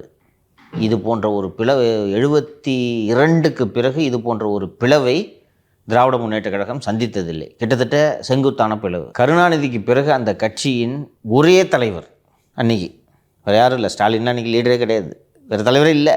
கருணாநிதி, ஸ்டாலின், வேறு அன்பழகன்லாம் பெரிய ஸ்டார் கிடையாது, இவர் தான் ஸ்டார். கிட்டத்தட்ட 17 மாவட்ட செயலாளர்களோடு போகிறார். அவ்வளோ பலவீனமாக இருக்குது கட்சி. காங்கிரஸ் கட்சியை பார்த்தீங்கன்னா ஒரு பிரிவு குமரியானந்தன் தலைமையிலான காங்கிரஸ், ஒரு பிரிவு காங்கிரஸ் வந்து போய் அங்கே அவங்க செல்வி ஜெயலலிதா அவர்களோடு கூட்டணி வைக்க ஐயா மூப்பனார் அவர்கள் தலைமையில் தமிழ் மாநில காங்கிரஸ் என்று ஒரு கட்சி உருவாக்கி அந்த கட்சியும் திராவிட முன்னேற்ற கழகமும் சேர்ந்து பலவீனமான திமுகவும் சேர்ந்து கூட்டணி அமைக்கிறார்கள். இந்த பக்கம் வந்து திமுகவையே செங்குத்தாக பிளந்து உடைத்து கொண்டு சென்ற மறுமலர்ச்சி திராவிட முன்னேற்ற கழகமும் மார்க்சிஸ்ட் கம்யூனிஸ்ட் கட்சியும் ஒரு புறம். அப்படி இருக்கும்போது அன்னைக்கு ஜனங்களுக்கு எப்படியாவது ஜெயலலிதாவை வீட்டுக்கு அனுப்பணும், அவ்வளோதான், வரையுமே கிடையாது. தமிழக வாக்காளர்கள் அறிவாளிகள் புத்திசாலிகள்னு மீண்டும் மீண்டும் சொல்கிறதுக்கான காரணம் 96 தேர்தல் ஒரு சிறந்த உதாரணம். 96லே டெக்னாலஜி இந்த அளவு வரல, இந்த அளவுக்குலாம் கிடையாது. அது ஒரு ஃபீல்ப்பா, ஒரு ஃபீலு. 1977 இப்போயாவது உங்களுக்கு நியூஸ் பேப்பரு சேட்டலைட் சேனலாவது இவ்வளோ இருக்கே. ஆல் இண்டியா ரேடியோ, தூர்தர்ஷன், செய்தித்தாள்களை தவிர எதுவுமே கிடையாது. அதுவும் எமர்ஜென்சி காலத்தில் இருட்டடிப்பு செய்யப்பட்டு இருந்த ஒரு காலகட்டத்தில் the mighty Indira Gandhi was defeated எமர்ஜென்சியில் 77. உங்களுக்கு அன்றைக்கி நியூஸ் பேப்பர் கிடையாது. இந்திரா காந்தி எலெக்ஷன் அனௌன்ஸ் பண்ண பிறகுதான் செய்தித்தாள்கள் வெளிவர தொடங்குகின்றன, சென்சார் இல்லாமல். அப்படிப்பட்ட சூழ்நிலையில் இந்திரா காந்தி வீழ்த்தப்பட்டார். ஸோ தமிழகத்தை சூழலில் நீங்கள் எடுத்துக்கொண்டீர்கள் என்றால் 96 நீங்கள் சொல்வது போல் இவ்வளவு சமூக வலைத்தளங்கள் கிடையாது. அப்படிப்பட்ட ஒரு சூழ்நிலையில் மக்கள் தெளிவாக ஏடிஎம்கே வீட்டுக்கு போனோம். ஏடிஎம்கே யாரால் வீட்டுக்கு அனுப்ப முடியும்? இந்த கூட்டணி, கருணாநிதி தலைமையிலான கூட்டணி, ஐயா மூப்பனார் தலைமையிலான கூட்டணி. வைகோ நல்லவர் தான், ஆனால் இந்த தேர்தலுக்கு வேண்டாம். கரெக்டாக? இன்றைக்கி திமுக வீட்டுக்கு அனுப்பணும். அதுக்கு யார் சரியான ஆள்? திமுக. மதிமுக நல்லவர், ஆனால் மதிமுகவுக்கு ஓட்டு போட்டால் ஒருவேளை அதிமுக திருப்பி வந்தாலும் வந்துடும். அந்த தப்பை இப்போ நாங்கள் செய்ய மாட்டோம் என்றது ஒரு சூழல் உருவாகியது. இது 2026 நடக்கும் என்று நான் அப்போ சொன்னேன். ஆனால் நேற்று கேம்பெயினை பார்த்தோன்னே நீங்கள் ஒத்துக்கிறீங்க. இன்றைக்கி பலவீனமான கூட்டணியாக தான் தோன்றும். ஆனால் Anna Dravida Munnetra Kazhagam is a tested party. பல முறை திராவிட முன்னேற்ற கழகத்தை வீழ்த்தியதை நிரூபித்த ஒரு கட்சி. அதே கட்சி இன்றைக்கு வந்து நான் வீழ்த்தி காட்டுறேன், இந்த கவர்மெண்ட்டை வீட்டுக்கு அனுப்புகிறேன் அப்படின்ட்டு சொல்லும்போது ஒரு வாக்காளன் என்ன எப்படி பார்ப்பான்? ஆமாம், இவங்க ரொம்ப மோசம்பா, இவங்க ஒஸ்ட்டு பார்ப்பேன். இவங்க இந்த லைனை எடுக்கணும் சார். ஓட்டுக்களை சிதற விடாதீங்க, திமுக வீட்டுக்கு அனுப்பணும். 1 by 1மா நெத்தனமாக ஆரம்பிச்சிருக்காங்க. இன்னும் இத்தனை மாவட்டத்தில் பேச வேணாமா? அதிமுக இப்படியான ஒரு லைனை எடுக்கணும். வருங்காலங்களில் ஓட்டுக்களை சிதறடிக்காதீங்க, திமுகவை வீட்டுக்கு அனுப்பணும். அது எங்களால் தான் முடியும். மற்றவர்களுக்கு வாக்குகளை செலுத்தி ஓட்டுக்களை சிதறடிக்காதீங்க, எங்களுக்கு ஓட்டு போடுங்க அப்படின்னு கண்டினியூஸாக சொல்லணும், மீண்டும் மீண்டும் சொல்லணும். இந்த லைனை எடுக்காமல் இருப்பாங்க நான் நினைக்கிறீங்க? இப்போ வரைக்கும் எடுக்கலல்ல, அதனால எடுக்கணும்னு நான் ஆசைப்படுறேன். நேற்று சாம்பிள் நான் லியோ கிட்ட அதுக்காக தான் கேட்டேன், எப்படிப்பா 8 மாதம் சஸ்டெயின் பண்ணுவாங்கன்னு கேட்கும்போது, லியோ அடுத்தடுத்த மாவட்டங்களுக்கு போவாங்க சார், சஸ்டெயின் பண்ண முடியும் அப்படின்ற. அப்படி அடுத்தடுத்த மாவட்டங்கள் என்ன பேசுவீங்க? ஓகேவா, இப்போ நீங்கள் ஒரு 3-4 மாவட்டம் கவர் பண்ணிட்டீங்கன்னா மொமெண்டம் தெரிஞ்சிடும் உங்களுக்கு. அடுத்த ஸ்ட்ராட்டஜி நீங்கள் ஆக்சுவலி நீங்கள் சொல்கிறது லாஸ்ட் ஸ்ட்ராட்டஜி, புரியுதா? இதை இவ்வளோ சீக்கிரம் பயன்படுத்தக்கூடாது. இப்போ இதை நீங்கள் இவ்வளோ சீக்கிரம் நீங்கள் சொன்னீங்கன்னா உங்களுக்கு எதிராக போட்டியிடக்கூடியவர்கள் அவர்களல்ல நாங்கள் தான் மாற்று சொல்லுவாங்கல்ல. இன்னொன்னு தெரியாது, இன்னும் பல மாதங்கள் இருக்கும்போது யார் வேணாலும் கூட்டணியில வந்து சேரலாம். ஸோ அவ்வளவு சீக்கிரத்துல இப்படியான ஒரு முடிவையும் எடுக்கக்கூடாது. Too early. ஆமா, அதுதான் நேற்று ஒன்று விஷயம் சொன்னாரா, பத்திரிகையாளர் சந்திப்பில் பேச சொன்னார்னு நினைக்கிறேன். இன்னும் பல கட்சிகள் எங்கள் அணிக்கு வர இருக்கிறது. எந்த கட்சி சார்? அது எப்படிங்க தம்பி ரகசியத்தெல்லாம் சொல்ல முடியும்? அதெல்லாம் சொல்ல மாட்டோம், வரும், பொறுத்திருந்து பாருங்கள் என்றார். இன்னொன்று, இப்படி வலுவாக நீங்கள் கேம்பெயினை கமெண்ட்ஸ் பண்ணாலே எல்லாம் ஓடி வந்து சேர்ந்துப்பாங்களா மாட்டாங்களப்பா? சேர்ந்துப்பாங்க. இப்போ தேமுதிக என்ன நினச்சி கொண்டிருப்பாங்க சொல்லுங்கள்? எங்கள் முடிவு ஜனவரியில் தான் என்று அப்படியே இருப்பீர்களா? இருக்க முடியுமா? அதுக்கு தான் நீங்கள் உங்கள் ஃபவுண்டேஷனை ஸ்ட்ராங் பண்ணிட்டா இதெல்லாம் தேடி வரும். இதெல்லாம் அன்றில் கால பறவைகள், எங்கே நிழல் கிடைக்கிறதோ வந்து இலைப்பாரி விட்டு செல்லும். வேறு என்ன ஆப்ஷன் இருக்குது இல்லையா? திமுக 6 சீட்டு வாங்கிட்டு போக முடியுமா? 10 சீட்டு கொடுத்து கௌரவமாக நடத்துகிறேன்னு சொன்னாங்கன்னா வந்து தானே தெரியணும், ஜெயிச்சிருவாங்க போல இருக்குது. வருமா? சரி 26லையாவது கொடுக்குறேன்ட்டு இருக்காங்க, அதையாவது பிடிச்சிக்குவோம். இப்போ போனால் அதுவும் போச்சு. வேறு என்ன ஆப்ஷன்? நான் அன்றைக்கே சொன்னேன்ல, செக்மேட் பண்ணாருன்னு சொன்னேன் நான், வந்துடுவாங்க. ஸோ அடுத்தடுத்து இதெல்லாம் நடக்கும். So the campaign is a spectacular start. Sir, இன்றைய தினமலரில் வந்து ஒரு செய்தி வந்திருக்கு. அதாவது திமுக 100 தொகுதிகளில் வந்து பலவீனமாக இருக்குது. ஸோ அதை வந்து பலப்படுத்தணும்னு சொல்லிட்டு உடன்பிறப்பே வா என்ற கேம்பெயினை வந்து செயல்படுத்த போகிறாங்க. உண்மையாகவே வந்து திமுக வந்து 100 தொகுதியில் பலவீனமாக இருக்கா? இந்த உடன்பிறப்பே வா என்ற நிகழ்ச்சியோட நோக்கம், இந்த இஷ்யூவை அதுக்கு முன்னாடி இஷ்யூவை ஜூனியர் உடனில் கவர் ஸ்டோரி வந்துருந்துச்சு. பேசாதே அப்படின்ட்டு ஒரு கவரில் எதிர்க்க உடன்பிறப்பு, இந்த பக்கம் ஸ்டாலின் உட்காந்துருப்பார், அந்த பக்கம் ஒரு உடன்பிறப்பு உட்காந்துருப்பார், அவர் பேசக்கூடாது அப்படின்ற மாதிரி ஒரு கவர் ஸ்டோரி வந்ததாக நினைவு எனக்கு. ஒரு 6 தொகுதிகளுக்கான கட்சியினரை, 6 தொகுதி அல்லது 6 மாவட்ட கட்சியினரை முதலமைச்சர் சந்தித்திருக்கிறார் அப்படின்ட்டு. திராவிட மாப்பிள்ளை சாரின் பேனா நிறுவனம் எடுத்த சர்வேயில் 100 தொகுதிகள் பலவீனமாக இருக்கிறது என்பது அவர்களுக்கு தெரிந்திருக்கிறது. இன்னொன்று நான் சொல்கிறேன், உண்மையிலே பலவீனமாக இருக்குது. எந்த அளவுக்கு சிக்கல்கள் என்றால், மாவட்ட செயலாளர் சில இடங்களில் மாற்றிருக்காங்க, நீங்கள் பார்த்துருப்பீங்க. இளைஞர் அணிக்கு முன்னுரிமை கொடுக்க வேண்டும் என்பதற்காக இளைஞர் அணி பரிந்துரையில் சில மாவட்ட செயலாளர்கள் மாற்றப்பட்டிருக்கின்றன. இது வந்து சீனியர்ஸுக்கு கடுமையான கோபத்தை ஏற்படுத்தி இருக்கிறது. மாற்றினல்ல, அவனே எல்லாத்தையும் பார்ப்பான் போ என்று ஒதுங்கி இருக்கக்கூடிய சூழல் இருக்கிறது. எதிர்கட்சிகளோட பிரச்சாரத்தை முறியடிக்கிறது ஒரு புறம் இருக்கட்டும், கட்சிக்குள்ளேயே இருக்கக்கூடிய இந்த குழப்பங்களே 100 தொகுதிகளில் திமுகவுக்கு பலவீனமாக இருக்கிறது என்பது தான் பேனா நிறுவனம் கொடுத்துருக்கக்கூடிய அந்த அறிக்கை. ஸோ அதை ப்ளக் பண்ணுறதுக்காகத்தான் இந்த உடன்பிறப்பே வா என்ற முன்னெடுப்பு பெண் நிறுவனம் கொடுத்த அறிவுரையின் காரணமாக எடுக்கப்பட்டது. ஆனால் அதுவும் சம்பிரதாயமான ஒரு நிகழ்வாக அமைந்து விட்டதுன்றது தான் அந்த ஜூனியருடன் கவர் ஸ்டோரியில் வந்துருந்துச்சு. அங்கே சிஎம்மோட செல்ஃபி பாயிண்ட், ஸ்டாலினோட கட் அவுட் ஒன்று வச்சு அங்கே ஒரு செல்ஃபி பாயிண்ட் வச்சுருக்காங்க. ஒரு ஈவெண்ட் மேனேஜ்மெண்ட் நிகழ்ச்சி ஒரு நிறுவனம் நடத்தினால் எப்படி இருக்குமோ அதே போல் இதுவும் இருந்தது என்று தான் அந்த ஜூனியருடன் கவர் ஸ்டோரியில் இந்த விவரங்கள் சொல்லியிருக்கு. ஆனால் பிரச்சனையை ஐடென்டிஃபை பண்ணிட்டாங்க. இது ஒரு ஆரோக்கியமான விஷயமாக பார்க்கணும். உங்ககிட்ட பிரச்சனை இருக்குன்றதை ஃபஸ்ட்டு நீங்கள் தெரிஞ்சுக்கிட்டு அதை சரி பண்ண முடியுதா இல்லைன்றது வேறு. பிரச்சனை இருக்குன்றதை நீங்கள் உணர்ந்துட்டு அதை சரி பண்ணுறதுக்கான முயற்சியை தொடங்கியிருக்காங்க. How far this will be சக்ஸஸ்ஃபுல்ன்றதை நம்ம பொறுத்துன்னு தான் பார்க்கணும். ஸோ பிரச்சனையை ஐடென்டிஃபை பண்ணிவிட்டு அதை ப்ளக் பண்ணுறத அவர்கள் அதற்கான வேலைகளில் இறங்கியிருக்கிறார்கள். இந்த வல்னரபிலிட்டிஸை அதிமுக புஷ் பண்ணி எக்ஸ்ப்ளாய்ட் பண்ணுறதுக்கான வேலைகளில் அவர்கள் இயல்பாக இறங்குவார்கள். இது அடுத்த கட்டமாக எப்படி போகிறதுன்றதை நம்ம பார்க்க வேண்டியிருக்கு. சார், ரீசெண்டாக ஒரு தடவை ஆர் ராசா அவர்கள் பேசியிருந்தார், திமுக காரங்களுக்கு கான்ட்ராக்ட் கிடைக்கல தான், அதுக்காகலாம் நீங்கள் வந்து சோர்வடையக்கூடாது, திமுகவுக்கு திரும்ப ஓட்டு போடணும், இப்படி பப்ளிக்காக மேடையிலே பேசுகிறாரு சார். அண்ணன் திரு ஆர் ராசா அவர்களை சென்னைக்கு பொறுப்பாளராக போட்டிருக்கிறார்கள். அது கரெக்டாக நினைவுபடுத்தணும், சென்னைக்கு பொறுப்பாளராக போட்டிருக்கிறார்கள். கட்டி உருள்றாங்களாம். இப்போது உடன்பிறப்புகளுக்கு கான்ட்ராக்ட் கொடுக்கல, ஓட்டு போடுறதுக்கு மட்டும் உடன்பிறப்பே வா அப்படின்னா எப்படி வருவாங்க? வரமாட்டார்கள் என்பது தலைமைக்கு தெரிந்திருக்கிறது. அதுதான் அந்த 100 தொகுதி. எல்லாத்தையும் குடும்பமே வாரின்னு போயிட்டா அப்புறம் கட்சிக்காரன் திமுக ஆட்சிக்கு வந்துருச்சுன்னு ஒன்றுமே சம்பாதிக்காத கட்சிக்காரன் காண்டா இருப்பானா இருக்க மாட்டானா? இதனால் தான் மேடையில் இதை பதிவு செய்கிறார் அண்ணன் ஆராசா. கிடைக்கலன்னெலாம் கவலைப்படாதீங்க, அடுத்த ஆட்சியில் கான்ட்ராக்ட் வாங்கி தரேன். அதுதான் அதோட மீனிங்கு. கடும் மனவருத்தத்தில் இருக்கிறார்கள். ஏன்னா இங்கே ஒரு சிஸ்டம் இல்லை. சரி, ரிப்பீட் ஆனாலும் பரவாயில்ல, திருப்பி சொல்கிறேன். அதிமுகவுக்கும் திமுகவுக்கும் ஒரு பெரிய டிஃப்ரென்ஸ் என்னென்னா, அதிமுக ஆட்சி காலத்தில் எல்லா டெண்டர்களையும் போயஸ் கார்டன் முடிவு செய்யும். போயஸ் கார்டன் முடிவு செய்தது போக சம்மந்தப்பட்ட மாவட்ட செயலாளர்கள், அமைச்சர்களுக்கு போயஸ் கார்டன்லேருந்து அதில் 4இல் 1 பங்கு கொடுக்கப்படும். தேர்தல் நேரத்தில் யாரை வேணாலும் வேட்பாளர் ஆக்குவாங்க. யார் வேட்பாளர்ன்றது யாருக்குமே தெரியாது. ஒரு அம்மா பார்த்தீங்கன்னா காய்கறி ரோட்டில் வண்டி தள்ளிட்டு காய்கறி வித்துட்டு இருக்கோம், நீ வேட்பாளர். அந்த மாதிரி செலவுக்கு எங்கே போவான்? நீ வேட்பாளர் போய் வேலையை அங்கே போய் தொகுதியில் பிரச்சாரம் பண்ணுறது மட்டும்தான் வேலை, செலவெல்லாம் உன்கிட்ட கேட்கல. இந்தா இது கார்டன்லேருந்து சென்ட்ரலைஸ்டாக அவங்க மேனேஜ் பண்ணிகிட்டு இருந்தாங்க. திமுகவை பொறுத்த வரைக்கும் கருணாநிதி என்ன பண்ணுவார்னா, அந்தந்த குறுநில மன்னர்கள் இருப்பாங்கள்ல, அவங்க சம்பாரிச்சுக்கணும். எந்த இடத்துல வேலை நடக்குதோ மாவட்ட செயலாளருக்கு தேவையானதை கொடுத்து விட வேண்டும். தேர்தல் வந்தவுடனே அந்தந்த மாவட்ட செயலாளர் செலவை பார்க்கணும். இது திமுகவோட ஸ்ட்ரக்சர். திராவிட மாடல் ஆட்சி வந்ததும் நாம் செல்வி ஜெயலலிதாவின் மாடலை பின்பற்றலாம் என்று எல்லாமே இங்கே சென்ட்ரலைஸ் பண்ணாங்க. கொடுத்தாங்களா 4இல் 1 பங்கா?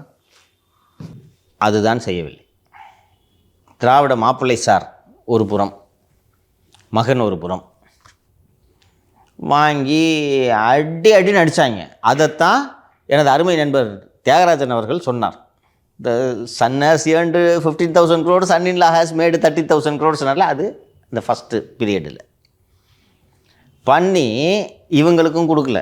அதாவது நீ எனக்கு இவ்வளோ கொடுத்துடணும், மொத்தமாக பிஎஃப்னு பார்ட்டி ஃபண்டுன்னு கொடுத்துடணும், அதுக்கு மேலே உன்னால் எவ்வளோ முடியுதோ சம்பாரிச்சுக்கன்னு சொன்ன உடனே இது அந்த அமைச்சர் மற்றும் குடும்பம் இது 2க்கும் மட்டும் நின்றுச்சு. கீழே இருக்க கட்சிக்காரனுக்கு இது கிடைக்கல. வட்ட செயலாளர், கிளை செயலாளர், ஒன்றியம் யாருக்குமே போகல. ஆனால் அவங்க தான் சார் கீழ் லெவலில் வந்து செலவு பண்ணி எல்லாமே தேர்தலுக்கு வாக்கு கேட்குறது எல்லாம் அவங்க தான் பண்ணுவாங்க. அவங்களே கிடையாதுலாம் அவங்க என்ன போல இதனால தான் அவங்க என்ன பண்ண ஆரம்பிச்சிட்டாங்க. நான் ஒரு கான்ட்ராக்டர் 100 ரூபாயில் 80 ரூபாயை ஃபேமிலிக்கும் 20 ரூபாயை அண்ணன் நேருவுக்கும் கொடுத்துட்டேன்னு வச்சுக்கோங்க. அதுக்கப்புறம் போய் நான் என் தொகுதியில் வேலை செய்யலான்னு பார்த்தா ஒன்றிய செயலாளர், கிளை செயலாளர், பகுதி செயலாளர்னு வரிசையாக வர்றான். ஸோ நான் இப்போ என்ன காண்டாகிறேன்னா, ஏன்பா 100 நான் கொடுக்க வேண்டிய துட்டை வந்து மந்திரிக்கும் கொடுத்துட்டேன், குடும்பத்துக்கும் கொடுத்துட்டேன், நீ என்னப்பா கிளை செயலாளர் பகுதி செயலாளர்னு வரேன், யோ வேலை நடக்காது பகுதியா என்று வருகிறார்கள். இதனால்தான் திராவிட மாடல் ஆட்சியில் லஞ்சத் தொகை 50% கடந்தது. அவன் 2-3 கான்ட்ராக்டர்கிட்ட பேசினேன். இங்கே எங்களால் வேலை செய்ய முடியாது சார், நாங்கள் சென்ட்ரல் கவர்மெண்ட் கான்ட்ராக்ட்டுக்கு போய்ட்றோம். அங்கே என்ன சார் 5% சார் வாங்கிட்டு கரெக்டாக கொடுப்பாங்க சார். இதெல்லாம் போக இதெல்லாம் மீறி வேலை செஞ்சனாலும் பில்லு கிளியர் பண்ணும்போது தனி. இதெல்லாம் முடிஞ்ச உடனே ஸோ இந்த அமைச்சர் பெருமக்கள்லாம் என்ன நினைத்து கொண்டிருக்கிறார்கள் என்றால், சரி ஓகே தான் பார்ட்டி ஃபண்டுன்னு சென்ட்ரலைஸ் ஃபண்டு கொடுத்துருக்கோம், எலெக்ஷனுக்கு கட்சியிலேருந்து வரும்னு அது முடிஞ்சிச்சு, அவள் தான் எலெக்ஷனுக்கு திருப்பி நீ தான் செலவு செய்யணும்னு இப்போ விட்டுறாங்க. என்னென்னா இவர்கள் சம்பாதித்த பணத்தை திராவிட மாப்பிள்ளை சார் துபாயில் ஒரு 6,000 கோடி விட்டார், லண்டனில் ஒரு 2,000 கோடி என்னமோ விட்டார், பாஷியம் ஒரு அமௌண்ட் அடிச்சுட்டு போயிட்டாங்க. இது போக மொபிலிட்டி இல்லாமல் லாக் பண்ண முடியாத நெருக்கடியில் ஒற்றை எழுத்து நிறுவனம் ஒரு அமௌண்ட் அடிச்சுன்னு போச்சு. ஸோ மொபிலைஸ் பண்ண முடியாமல் உட்காந்துருக்காங்க. இதுவும் எலெக்ஷனில் ரிஃப்ளெக்ட் ஆகும், புரியுதா? ஸோ பல சீனியர்ஸு திருப்பி நம்ம தலையில் தான் கட்டுவாங்க. தம்பி நான் தேர்தலில் போட்டியில் தம்பி அந்த மூடு வந்துட்டாங்க. இது என்ன ஆகணும், அடுத்த கட்டம் என்ன ஆகும்னா, இந்த பிரச்சாரம் போகுதா அப்படி போக போக போக திமுக ஜெயிக்காதுன்ற ஃபீல் வந்தோடனே நிறைய பேர் எனக்கு சீட்டு வேணான்றவாங்க. அவங்களாவே சொல்லுவாங்க. இப்போவே சீனியர் சொல்ல ஆரம்பிச்சிட்டாங்க எனக்கு வேணாம். ஐபிலாம் சொல்லிட்டாரு, ஐபி அவுட்டு. பொன்முடி அவராகவே வேணான்ட்டார். அது போக அவரோட நிலைமை இந்த மாதிரி. ஸோ இதெல்லாம் போக போக பெரிய சிக்கலை வரும், உண்டு பண்ணும். இன்னொன்று அந்த மூத்த தலைமுறை ஒதுங்குவதை மனதில் வைத்து இளைஞரணி ஃபுல்லாக உள்ளே இறக்கிறதுக்கு ட்ரை பண்ணும். இவங்ககிட்ட ஆசை இருக்குது, அனுபவம் இல்லை, காசும் இல்லை. காசு இருக்குது, தம்பி இருக்கா, தம்பி தான் வந்துட்டார்ல, உனக்கு என்ன பிரச்சனை? அண்ணன் அன்பில் இருக்காரு, வந்துட்டாங்க. நீ எப்படி எலெக்ஷனில் ஜெயிக்கிறதுக்கு எப்படி வேலை பார்க்கணுன்றது உனக்கு எப்படி தெரியும்? ஆக்சுவலாக நீ கீழ்மட்டம் இருக்கிற நிர்வாகிகளை சந்தோஷப்படுத்தினா தான், அவன் மகிழ்ச்சியாக இருந்தால் தான் அவன் பணத்தை கொடுப்பான். ஒரு மூத்த அமைச்சர் சொன்னார், அண்ணா திராவிட முன்னேற்ற கழகத்தில் அமைச்சராக இருந்தவர் சொன்னார், டாஸ்மாக் பாரை சென்ட்ரலைஸே பண்ண மாட்டாங்களாம். அந்தந்த மாவட்டத்து கட்சிக்காரனுக்கு டாஸ்மாக் பார் நட்டிய போ, ஒரே கண்டிஷன், கள்ளச்சாரம் வந்துச்சுன்னா பார் லைசன்ஸ் கேன்சல் உனக்கு. ஆமாம் சந்தோஷமாக இருப்பான். டாஸ்மாகில் இருக்கிற அட்டைப்பெட்டி இல்லாமல் யார் சென்ட்ரலைஸ் பண்ணுவீங்க? பார் சென்ட்ரலைஸ் பண்ணி ஹோசூரில் இருக்கவன் உசிலம்பட்டியில் பார் நடத்திட்டு இருக்கான். அது கூட பரவாயில்ல, பாரு ஏதோ காசு அதிகம்னு பண்ணலாம். அந்த டாஸ்மாக் கடையில் இந்த அட்டைப்பெட்டி இருக்கும் தெரியுமா, பாக்ஸ் வருது இல்லை, பாட்டில்ஸு, இதெல்லாம் கவர்மெண்ட் பொருள் இல்லை, அதெல்லாம் ஏலம் போடணும். அதை என்ன பண்ணுவாங்கன்னா அங்கங்கே அந்தந்த கடைக்காரங்க லோக்கலில் ஏலம் போட்டு ஏதோ பண்ணிட்டு போயிடுவாங்க. இதை சென்ட்ரலைஸ் பண்ணிட்டாங்க தெரியுமா? தமிழ்நாடு மொத்தத்துக்கும் சேர்த்து ஒருத்தன் கான்ட்ராக்ட் எடுத்து அவன் அந்தந்த மாவட்டத்தில் இருக்கவங்ககிட்ட பிரித்து கொடுப்பாங்க. அப்போ லோக்கல் கட்சிக்காரன் என்ன நிலைமையில் இருப்பான்? இதுவும் ரிஃப்ளெக்ட் ஆகும். ஒரு ஸ்டேஜில் கிரைசிஸ் முத்தி வெடிக்க போகிற நேரத்தில் இதை ஹேண்டில் பண்ணுறதுக்கு திராவிட மாடல் அப்பாவால் முடியாது. இதை பார்க்கத்தான் போகிறோம். இதுதான் அதிமுகவோட பலன்ற, இதைத்தான் எக்ஸ்ப்ளாய்ட் பண்ணுவோம். சார், டிட்கோ நிறுவனம் தமிழகத்தில் வந்து புதுசாக தொழில் ஆரம்பிக்கணும், இல்லைன்னா புதுசாக தொழில் தொடங்குறாங்க, இல்லை வெளிலேருந்து வராங்கன்னா அவங்களுக்கு வந்து உதவியாக இருப்பாங்க டிட்கோன்ற நிறுவனம். அவங்க வந்து பாம்புக்கடி விஷமுறிவு மருந்து ஆலை அமைக்க திட்டம் தீட்டியுள்ளார்கள். அதோட பின்னணி என்ன சார்? இன்றைய தினமலரில் இந்த செய்தி வந்திருக்கிறது. பாம்புக்கடி விஷமுறிவு மருந்தாலை அமைக்க டிட்கோ திட்டம். டிட்கோன்னா தமிழ்நாடு இண்டஸ்ட்ரியல் டெவலப்மெண்ட் கார்ப்பரேஷன். தமிழக அரசு போன்ற ஒரு முட்டாள்தனமான அரசை நீங்கள் உலகில் எங்குமே பார்க்க முடியாது. ஆண்டுதோறும் சராசரியாக 20 லட்சம் முதல் 40 லட்சம் பாம்பு கடி சம்பவங்கள் நடக்கின்றன. இதில் 60,000 பேர் உயிரிழக்கின்றனர். பாம்பு கடியால் பாதிக்கப்பட்டவர்களுக்கு ஆன்டிவெனம் எனப்படும் விஷமுறிவு மருந்து விரைவாக கிடைக்காததே இவ்வளவு உயிரிழப்புக்கு காரணம். இந்த மருந்தை தயாரிக்கும் ஆலைகள் மகாராஷ்டிரா, தெலுங்கானாவில் மிக குறைந்த எண்ணிக்கையில் உள்ளன. அந்த ஆலைகளுக்கு தமிழகத்தில் இருந்து தான் பாம்புகளிடமிருந்து விஷம் எடுக்கப்பட்டு அனுப்பப்படுகிறது அப்படின்னு சொல்லியிருக்காங்க. இதனால் தமிழகத்தில் பாம்பு கடிக்கு எதிரான விஷமுறிவு மருந்து தயாரிக்கும் ஆலையை டிட்கோ நிறுவனம் தனியார் நிறுவனத்துடன் இணைந்து அமைக்க திட்டமிட்டுள்ளது. இதற்கு விருப்பம் உள்ள நிறுவனங்களுக்கு அழைப்பு விடுக்கப்பட்டுள்ளது அப்படின்றது தான் இந்த நியூஸு. ஒரு வாரத்திற்கு முன்பாக மராத்தான் மாவீரர் மாசு அவர்களை பற்றி ஒரு விஷயத்தை நான் பேசணும் நினைவிருக்கும்னு நினைக்கிறேன்.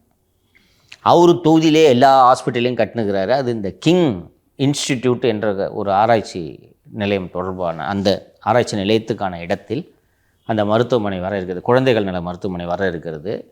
அண்டு பொதுமக்களுக்கு அது பெரிய அளவில் பயன்பாடு இருக்காது, ஊருக்கு வெளியே கட்ட வேண்டும், இதர மாவட்டங்களில் கட்ட வேண்டும் என்று நாம் சொன்னோம். கிங் இன்ஸ்டியூட்டில் கிண்டியில் இருக்கக்கூடிய கிங் இன்ஸ்டியூட் என்பது 1895 பிரிட்டிஷாரால் உருவாக்கப்பட்ட ஒரு ஆராய்ச்சி நிலையம். ரேபிஸுக்கெல்லாம் வந்து நாய்க்கடிக்கு அங்கே மருந்து தயாரிக்கப்பட்டு கொண்டிருந்தது. இப்போது அங்கே தமிழகத்தில் இந்த டிட்கோ நிறுவனம் தொடங்க இருக்கிற பாம்பு கடிக்கான மருந்தை தயாரிக்க தமிழகத்தில் இருக்கக்கூடிய ஒரே நிறுவனம் அந்த கிண்டி கிங் இன்ஸ்டியூட் நிறுவனம். வேறு எங்கேயுமே இல்லை, வேறு எங்கேயும் இல்லை. அது எதற்காக அவ்வளோ பெரிய இடம் என்றால், நான் அது சம்மந்தமாக ஒரு நிபுணர் ஒருத்தர்கிட்ட வேறு விஷயமாக பேசும்போது நான் பேசிக்கிட்டு இருந்தேன். அந்த பாம்பு கடிக்கு மருந்து எப்படி செய்கிறாங்க என்று கேட்கும்போது, குதிரையிலிருந்து அந்த பாம்பு கடிக்கான மருந்து செய்யப்படுகிறது. எப்படி குதிரையிலிருந்து அந்த மருந்து வருதுன்னா, பாம்பு விஷத்தை குதிரைக்கு செலுத்துவாங்க. செலுத்தின உடனே குதிரையின் உடலில் இயல்பான எதிர்ப்பு சக்தி ஏற்படுகிறது. அதை எடுத்து மனிதர்களுக்கு பயன்படுத்துகிறோம். அந்த குதிரையோட உடலில் ஏற்படுதல எதிர்ப்பு சக்தி. இதற்கு குதிரை மிக மிக ஆரோக்கியமாக இருக்க வேண்டும். நோஞ்சாங்குதிரையை வச்சுக்கிட்டு நீங்கள் வந்து நோஞ்சாங்குதிரைகிட்ட பாம்பு விஷத்தை செலுத்தினே செத்து போயிடும் இல்லையாப்பா? ஆரோக்கியமான குதிரை. ஸோ அந்த ஆரோக்கியமாக அந்த குதிரை இருப்பதற்கு கிண்டி ரேஸ் கோர்ஸில் ஒரு குதிரையை எப்படி பராமரிக்கிறீங்களோ அதே மாதிரி பராமரிக்கணும். அதுக்கு தான் அவ்வளோ பெரிய இடம். இப்போ கலைஞர் நூற்றாண்டு சிறப்பு மருத்துவமனை இருக்கிறது இல்லைவா, இப்போது மாசு திறந்து வச்சார்ல, அந்த ஹாஸ்பிட்டல் இருக்கிற இடம் தான் குதிரை வாக்கிங் போகிற இடம். ஓ, அங்கே தான் இப்போ அந்த ஹாஸ்பிட்டல் கட்டி வந்துருச்சு. இன்னொரு 6.5 ஏக்கரை எடுக்கணும், அதை மூடணும். அவங்களுக்கு தெரியாது தமிழக அரசுக்கும் ஒரு மாசு நாங்கள் இறக்குமதி பண்ணிக்கிறோம். தமிழகத்தில் இந்த கிங் இன்ஸ்டியூட் தயாரிக்கக்கூடிய ஒரு மருந்தின் விலை 650 ரூபாய். ஹைதராபாத்தில் 2 நிறுவனங்கள் தயாரிக்கிறாங்கன்னு போட்டிருந்தாங்கன்னா அந்த நிறுவனங்கள் 400 ரூபாய்க்கு கொடுக்கின்றன. ஆனால் அந்த நிறுவனங்களுக்கே பாம்பு தமிழ்நாட்டிலேருந்து போகுது. ஸோ கவர்மெண்ட் இல்லை, ஒரு திரு மராத்தான் மாவீரர் என்ன சொல்கிறார் என்றால், 600 நீங்கள் தர்றீங்க, நாங்கள் 400 கிடைக்குதுன்னு அங்கே வாங்கிக்கிறேன், நீங்கள் எதுக்கு தயாரிக்கிறீங்க? சரி, அங்கே தான் ஹைதராபாத் மற்றும் தெலுங்கானாலேருந்து வருது, அப்போ அங்கே வாங்கிக்க வேண்டியதானே, கரெக்டு தானே, 400 கிடைக்குது என்று கேட்டால் நீங்கள் 100 பாட்டில் 100 வயல் ஆர்டர் பண்ணிங்கன்னா 50 தான் தருவாங்களாம். ஏன்னா இது அவ்வளவு எளிதாக 4 கெமிக்கலை மிக்ஸ் பண்ணி தயாரிக்கும் மருந்து இது கிடையாது. குதிரையின் உடலில் செலுத்தி அதில் இருக்கிற அந்த சீரம் ரத்தத்தை எடுத்து அதுலேருந்து தயாரிக்கிறதுனா ஈஸியாக கிடைக்குமா? அதுக்கு பாம்பு வேணும், அதே பாம்பு. இன்னொன்று ரொம்ப காம்ப்ளிகேட்டடாக இந்த ப்ராசஸ்ஸு பாம்போட விஷம் தரமாக இருக்கணுமா? அதுக்கு தகுந்த மாதிரி தான் இன்றைக்கி செய்தித்தாளில் வந்திருக்கிறது என்று நினைக்கிறேன். உயிர் முக்கால்வாசி போனால் தானே வெண்டிலேட்டரில் வைப்பாங்க, செயற்கை சுவாசம் கொடுத்து வைப்பாங்களே. ஒரு பாம்பு கடித்து செயற்கை சுவாசம் பொருத்தி இருந்த ஒரு சிறுவன் 11 நாட்கள் கழித்து தமிழக மருத்துவர்கள் காப்பாற்றியிருக்கிறார். எப்படி என்றால் தொடர்ந்து இந்த ஆன்டிவினோமை ரத்தத்தில் செலுத்திக்கிட்டே இருக்காங்க. 11 days கழிச்சு போச்சிட்டான்பா. இன்றைக்கி செய்தித்தாளில் படித்தேன். அதை வெறியின் பாம்பு நினைக்கிறேன். Maybe I think your right. அப்போ எவ்வளோ ஆன்டிவினம் தேவைப்படுது. சரி, இன்னொன்று இருந்துட்டு போகுது தமிழ்நாட்டில், இது உயிர் காக்கும் மருந்து அல்லவா? இப்போது நீங்கள் அங்கே 400 கிடைக்குது. இந்த மரத்தான் மாவீரோட லாஜிக் பாருங்கள். அங்கே 400 கிடைக்குது. ஃபஸ்ட்டு அவன் சப்ளை பண்ணல, 1. 2வது நீங்கள் 100 கேட்குறீங்க, அவனால் 50 தான் சப்ளை பண்ணுறான், ரைட்டா? அந்த மாதிரி நேரத்தில் 600 ரூபாய் இருந்தாலும் கிங் இன்ஸ்டியூட்டில் நீங்கள் மருந்துகளை வாங்கலாம் அல்லவா? உயிரை காக்கிறதுக்கு கணக்கு போடலாமா தம்பி? அது பெருமை சார், நாங்கள் ப்ரொடியூஸ் பண்ணுறது ஒரு பெரிய பெருமை. அது 1895லேருந்து இருக்கிற இன்ஸ்டியூட்டுப்பா. அந்த இடம் கண்ணை உறுத்துது அந்த ஆளுக்கு. இந்த டாக்டர் எம்ஜிஆர் மெடிக்கல் யூனிவர்சிட்டியோட துணைவேந்தராக டாக்டர் நாராயணசாமி ஒருவர் இருக்கிறார்ன்ட்டு நினைக்கிறேன். அவருக்கு மராத்தான் மாவீரரை ப்ளீஸ் பண்ணணும். அவரை ப்ளீஸ் பண்ணணுன்றதுக்காக சார் கட்டுங்க சார்.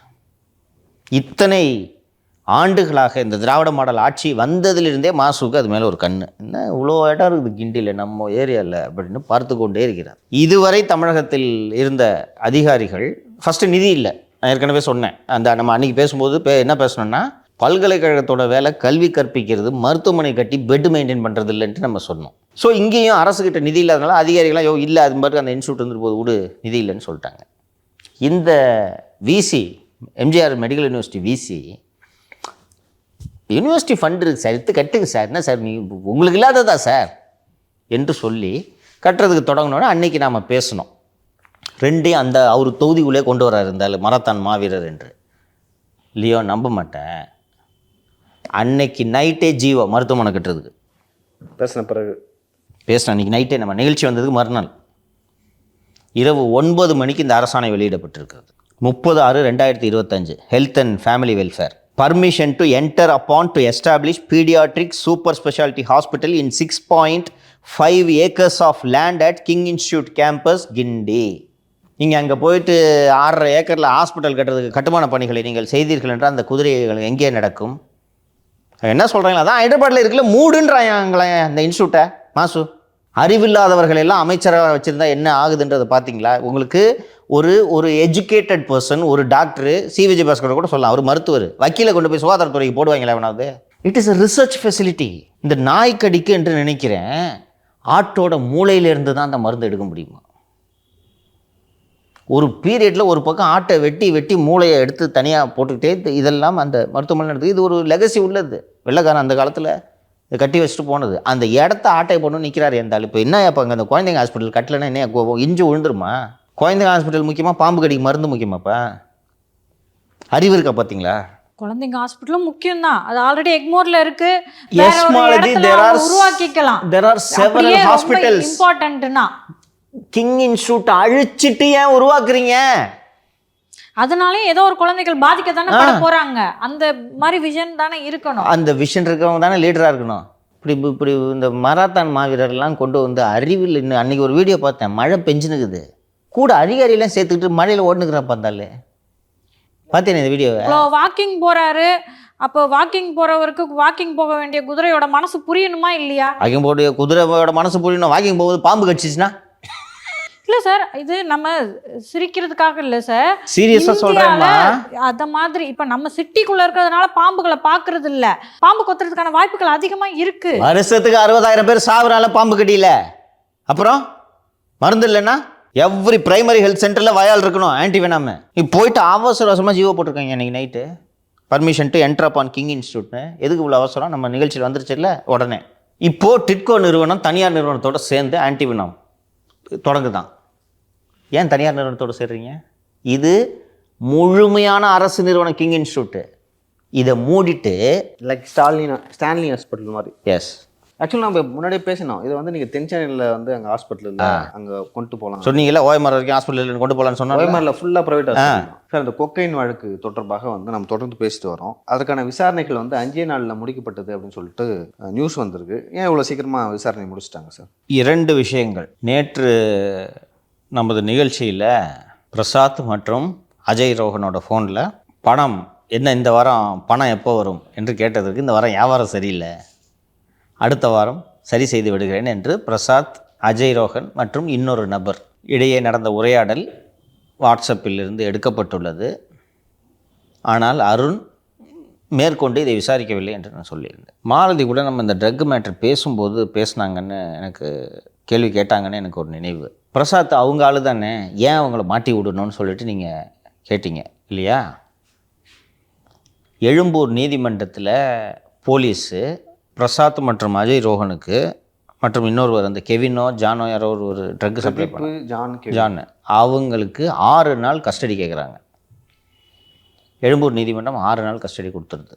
இப்போ இதுவரை ஊடகங்களில் வந்த செய்தியே பார்த்தால், குறிப்பாக சுரேஷ் வேதநாயகம் நடத்தும் நாளிதழில் வந்த செய்தியே பார்த்தால், இது வந்து ஒரு மிகப்பெரிய ட்ரக் பஸ்ட் இல்லையா? அதில் என்னென்ன இந்த நடிகை அந்த நடிகர்னு என்னென்ன போட்டு எழுதியிருந்தாங்கலாம் தெரியும். இப்போ இதில் சம்மந்தப்பட்ட ஒருத்தனை கஸ்டடியில் எடுத்தால், அதுவும் நீங்கள் 6 நாள் நீங்கள் தான் கேட்குறீங்க, 6 நாளும் வச்சு விசாரிக்கணுமா இல்லையா? ஆமாம். கஸ்டடி எடுத்த அதே நாளில் பிரசாத் மருத்துவமனையில் அனுமதிக்கப்படுகிறார். என்னங்க சார் உடம்புக்கு ஒன்றுமே இல்லை என்பது தான் எனக்கு கிடைத்த தகவல். சரி, எந்த ஹாஸ்பிட்டல் சொல்லுங்கள்? ஏதாவது கவர்மெண்ட் ஹாஸ்பிட்டலா? கவர்மெண்ட் ஹாஸ்பிட்டல் தான். எந்த ஹாஸ்பிட்டல்? ஓமந்தூரா? ஓமந்தூரா எப்படி கரெக்டாக சொல்கிறீங்க? இல்லை, திமுக தொடர்புடையவர்கள்லாம் அங்கே தான் போய் அட்மிட் ஆவாங்க. தெரிஞ்ச டீனுன்னா ஹெச்ஓடி யாருனாச்சும் இருப்பாங்க. கைதிகளை வைப்பதற்கென்றே ஸ்டான்லி அரசு மருத்துவமனையில் சிறை கைதிகள் வார்டுன்னு ஒரு வார்டு இருக்குது. கைதி வார்டு, அது பேர் கேள்விப்பட்டுக்கல. புழல்லேருந்து யாருக்கு உடம்பு சொன்னாலும் ஸ்டான்லி. பிரசாத் என்ன ஓமந்தூராரு? வந்த அன்னைக்கே வியாழக்கிழமை நைட் அட்மிட்டட். எப்போ சார் கைதானாரு? கைதாகி ஒரு 20 நாள் ஆகுது. கஸ்டடி எடுக்கிறாங்க. அதை கஸ்டடி எடுத்து எவ்வளோ நேரத்தில் கஸ்டடி எடுத்த அன்னைக்கே ஓமந்தூரார் அட்மிட் பண்ணிவிட்டு 6 நாள் கஸ்டடியில் 5ஆவது நாள் திருப்பி அனுப்பிச்சிடுறாங்க. நீங்கள் கேட்டதுக்கு விட இப்போ தெரியுதா? அவங்க ஆளு தானே அருண் ஏன் இதை பிடிச்சாருன்னு சொன்னப்போ நான் சொன்னேன், டாக்டர் விஜயகுமார்னு ஒருத்தர் இருக்கார், என்ட்ரி போட்டுருவார், எல்லாத்தையும் ஒன்றும் பண்ண முடியாதுன்னு சொன்னேன். கஸ்டடி கேட்டதும் விஜயகுமார் தான். பிரசாதை வச்சு விசாரித்தா என்ன ஆகும் என்பது அருணுக்கு தெரியும். அது போக பிரசாத்தை மேற்கொண்டு விசாரிக்காமல் இருக்கவும், பிரசாத் சொல்லும் உண்மைகளை பதிவு செய்யாமல் இருக்கவும், பிரசாத்தை ஓமந்தூராரில் அனுமதித்து நல்லபடியாக நடத்தவும் அருணுக்கு ஒரு பெரும் தொகை கைமாறி இருக்கிறது. பணம் இல்லாமலாம் இந்த வசதியை சென்னை காவல்துறை செய்து கொடுக்குமா? யோசிச்சு பாருங்கள். ஒரு தப்பும் பண்ணாத பிரசாத் பைக்கை தூக்கி 25 நாள் வச்சுருக்கிறவங்க நீங்கள் தான் நியூஸ் ரிலீஸ் பண்ணீங்க. திருடாத அஜித்தை சாகிற வரைக்கும் அடிச்சிங்க. நான் சிட்டி போலீஸை சொல்கிறேன், நான் இந்த சிவகங்கை போலீஸ்க்கு கூட போகல, சிட்டி போலீஸை சொல்கிறேன். என்னான நியூஸ் வந்துச்சு? வாட்ஸ்அப் குரூப்பில் இருந்தாருன்றதுக்காக தானே நடிகர் கிருஷ்ணாவை கைது பண்ணிக்கினீங்க. அவர் பிளட் டெஸ்ட்டில் வரல எதுவும். ஸ்ரீகாந்த் யூசர் கைது பண்ணிங்க. இவங்க எல்லாருக்கும் சப்ளை பண்ணவன் ஒருத்தன் கிடச்சிருக்கிறான். அவனை வச்சு தான் இந்த விஷயமே வெளியில் வருது. பிரசாத்தை வச்சு தான் ஸ்ரீகாந்த் மாட்டினது. ஆமாம். அப்படி பார்த்தா ஸ்ரீகாந்த் சொல்கிற கதையெல்லாம் கேட்கும்போது அவர் பாதிக்கப்பட்டவர் sir. He's a victim, addict. Not only using sir, அவரை பயன்படுத்த வச்சு சம்பளம் கொடுக்காம. இன்னொன்று, அந்த படத்தோட ப்ரொடியூசர் இல்லையா அவர், அது என்ன பாட்டுப்பா? விடுகிறாயா? அவிழாத காலை. அவிழாத காலை. உங்களால தான் அது ஃபேமஸ் ஆச்சு, நீங்கள் மறந்துட்டீங்க. அந்த படத்தோட தயாரிப்பாளர். அப்போ சினிமா தயாரிக்கிற அளவுக்கு நீ எவ்வளோ வியாபாரம் பண்ண, நீ கஸ்டடியில் வச்சு விசாரிக்கணுமா இல்லையா? திரும்ப எடுக்க முடியாதாங்க சார்? இது மாதிரி அவர் உடம்பு சரியில்லாமல் போயிடுச்சு. எனக்கு உண்மையிலேயே பிரசாத்துக்கு உடல்நிலை சரியில்லாமல் போயிருக்கலாம், நான் அதை மறுக்கவில்லை. ஸ்டான்லி ஏன் கூட்டின்னு போகல? ஓமந்தூரா போயிருக்கீங்களா? வெளியே வந்து பார்த்து நல்லா இருக்கும் ஹாஸ்பிட்டல் போயிருக்கு. அண்ணன் செந்தில் பாலாஜிக்கு உடல்நிலை சரியில்லாத போது எங்கே சென்றார்? இப்போ ஒரு மினிஸ்டருக்கு கொடுத்த இம்பார்ட்டன்ஸ் புரியுதா? பெரும் தொகை கைமாறி இருக்கிறது. அவர் டாக்டர் விஜயகுமார் கஸ்டடி கேட்டார், கேட்டு பெட்டிஷன் போட்டார், கோர்ட்டு கிராண்ட் பண்ணிடுச்சு. வந்தவனை உண்மையை சொல்லிட்டானா? அருண் இந்த கேஸை பர்சனல் ஹேண்டில் பண்ணார், நேற்றே சொன்னேன் நான், விசாரிக்காங்க.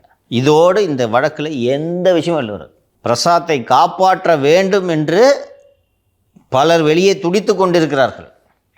அவர்களெல்லாம் ஏற்பாடு செய்து தான் அருண்கிட்ட பேசி ஒரு பெரும் தொகையை கைமாற்றி பிரசாத்தை காப்பாற்றி போய் ஹாஸ்பிட்டலில் ஏசி ரூமில் ஓமந்தூரில் படுக்க வச்சு 6 நாள் இருக்குது, 6 நாள் கஸ்டடி கிடச்சிது, 5 நாளே விசாரிச்சு முடிச்சுட்டு வந்தாங்க சார், வச்சுங்க சார்னு அனுப்பிட்டாங்க. இப்போ சீக்கிரமாக பிரசாத்தை பெயிலில் எடுக்கும் வேலையையும் அதே தரப்பு செய்து கொண்டிருக்கிறது.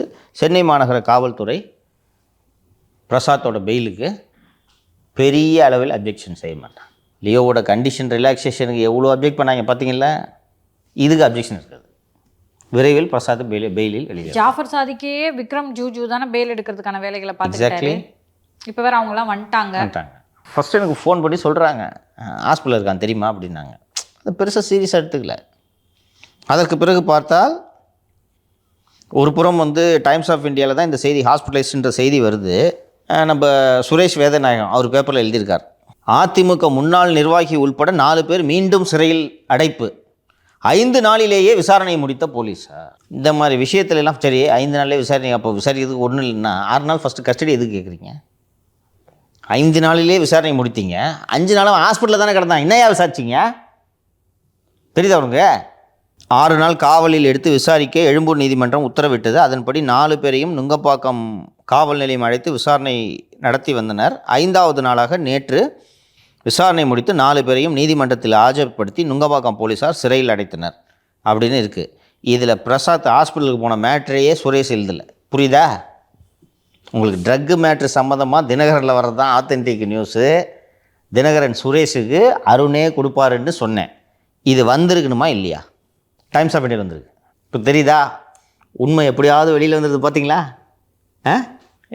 இதோடு 8 அடி பள்ளத்தில் இந்த வழக்கு புதைக்கப்படும், அவ்வளோதான். சட்டத்தின் ஓட்டைகளை கொண்டு தப்பிச்சிருவாங்கன்னு கேள்விப்பட்டிருக்கோம். அது இப்படி தான் போல இருக்குது. இப்படி தான் நீங்கள் சொல்லும் லாஜிக் படியே வச்சு பார்த்தா அதிமுகவினர் இதில் சம்மந்தப்பட்டிருக்காங்க. கரெக்டாக? அப்போ அதிமுகவினர் பிடிக்கிறதுக்கு இவனை வச்சு இன்னும் 5 நாள் விசாரிக்க வேண்டியது தானே? விசாரிக்கணும் தானே? சீக்கிரமாக அனுப்பி விட்றீங்க. இப்போ திமுக தரப்பு தான் சார் அதை கேட்டிருக்கணும், அவங்க தான் ஃபாலோ பண்ணணும். எல்லா தரப்பும் ஃபாலோ பண்ணுது, விடுங்க அதோட. சரிங்க சார், இந்த அரசியல் எல்லா விஷயங்களும் பேசணும். எடப்பாடி பழனிசாமி அவங்க தேர்தல் பிரச்சாரம் தொடங்கி பிரசாத் மருத்துவமனைக்கு போகிற வரைக்குமே வந்து பேசணும். அடுத்து வர அரசியல் இன்னும் பல அப்டேட்களை பேசுவோம். ரொம்ப நன்றி. நன்றி லியோ. நன்றி மாலதி.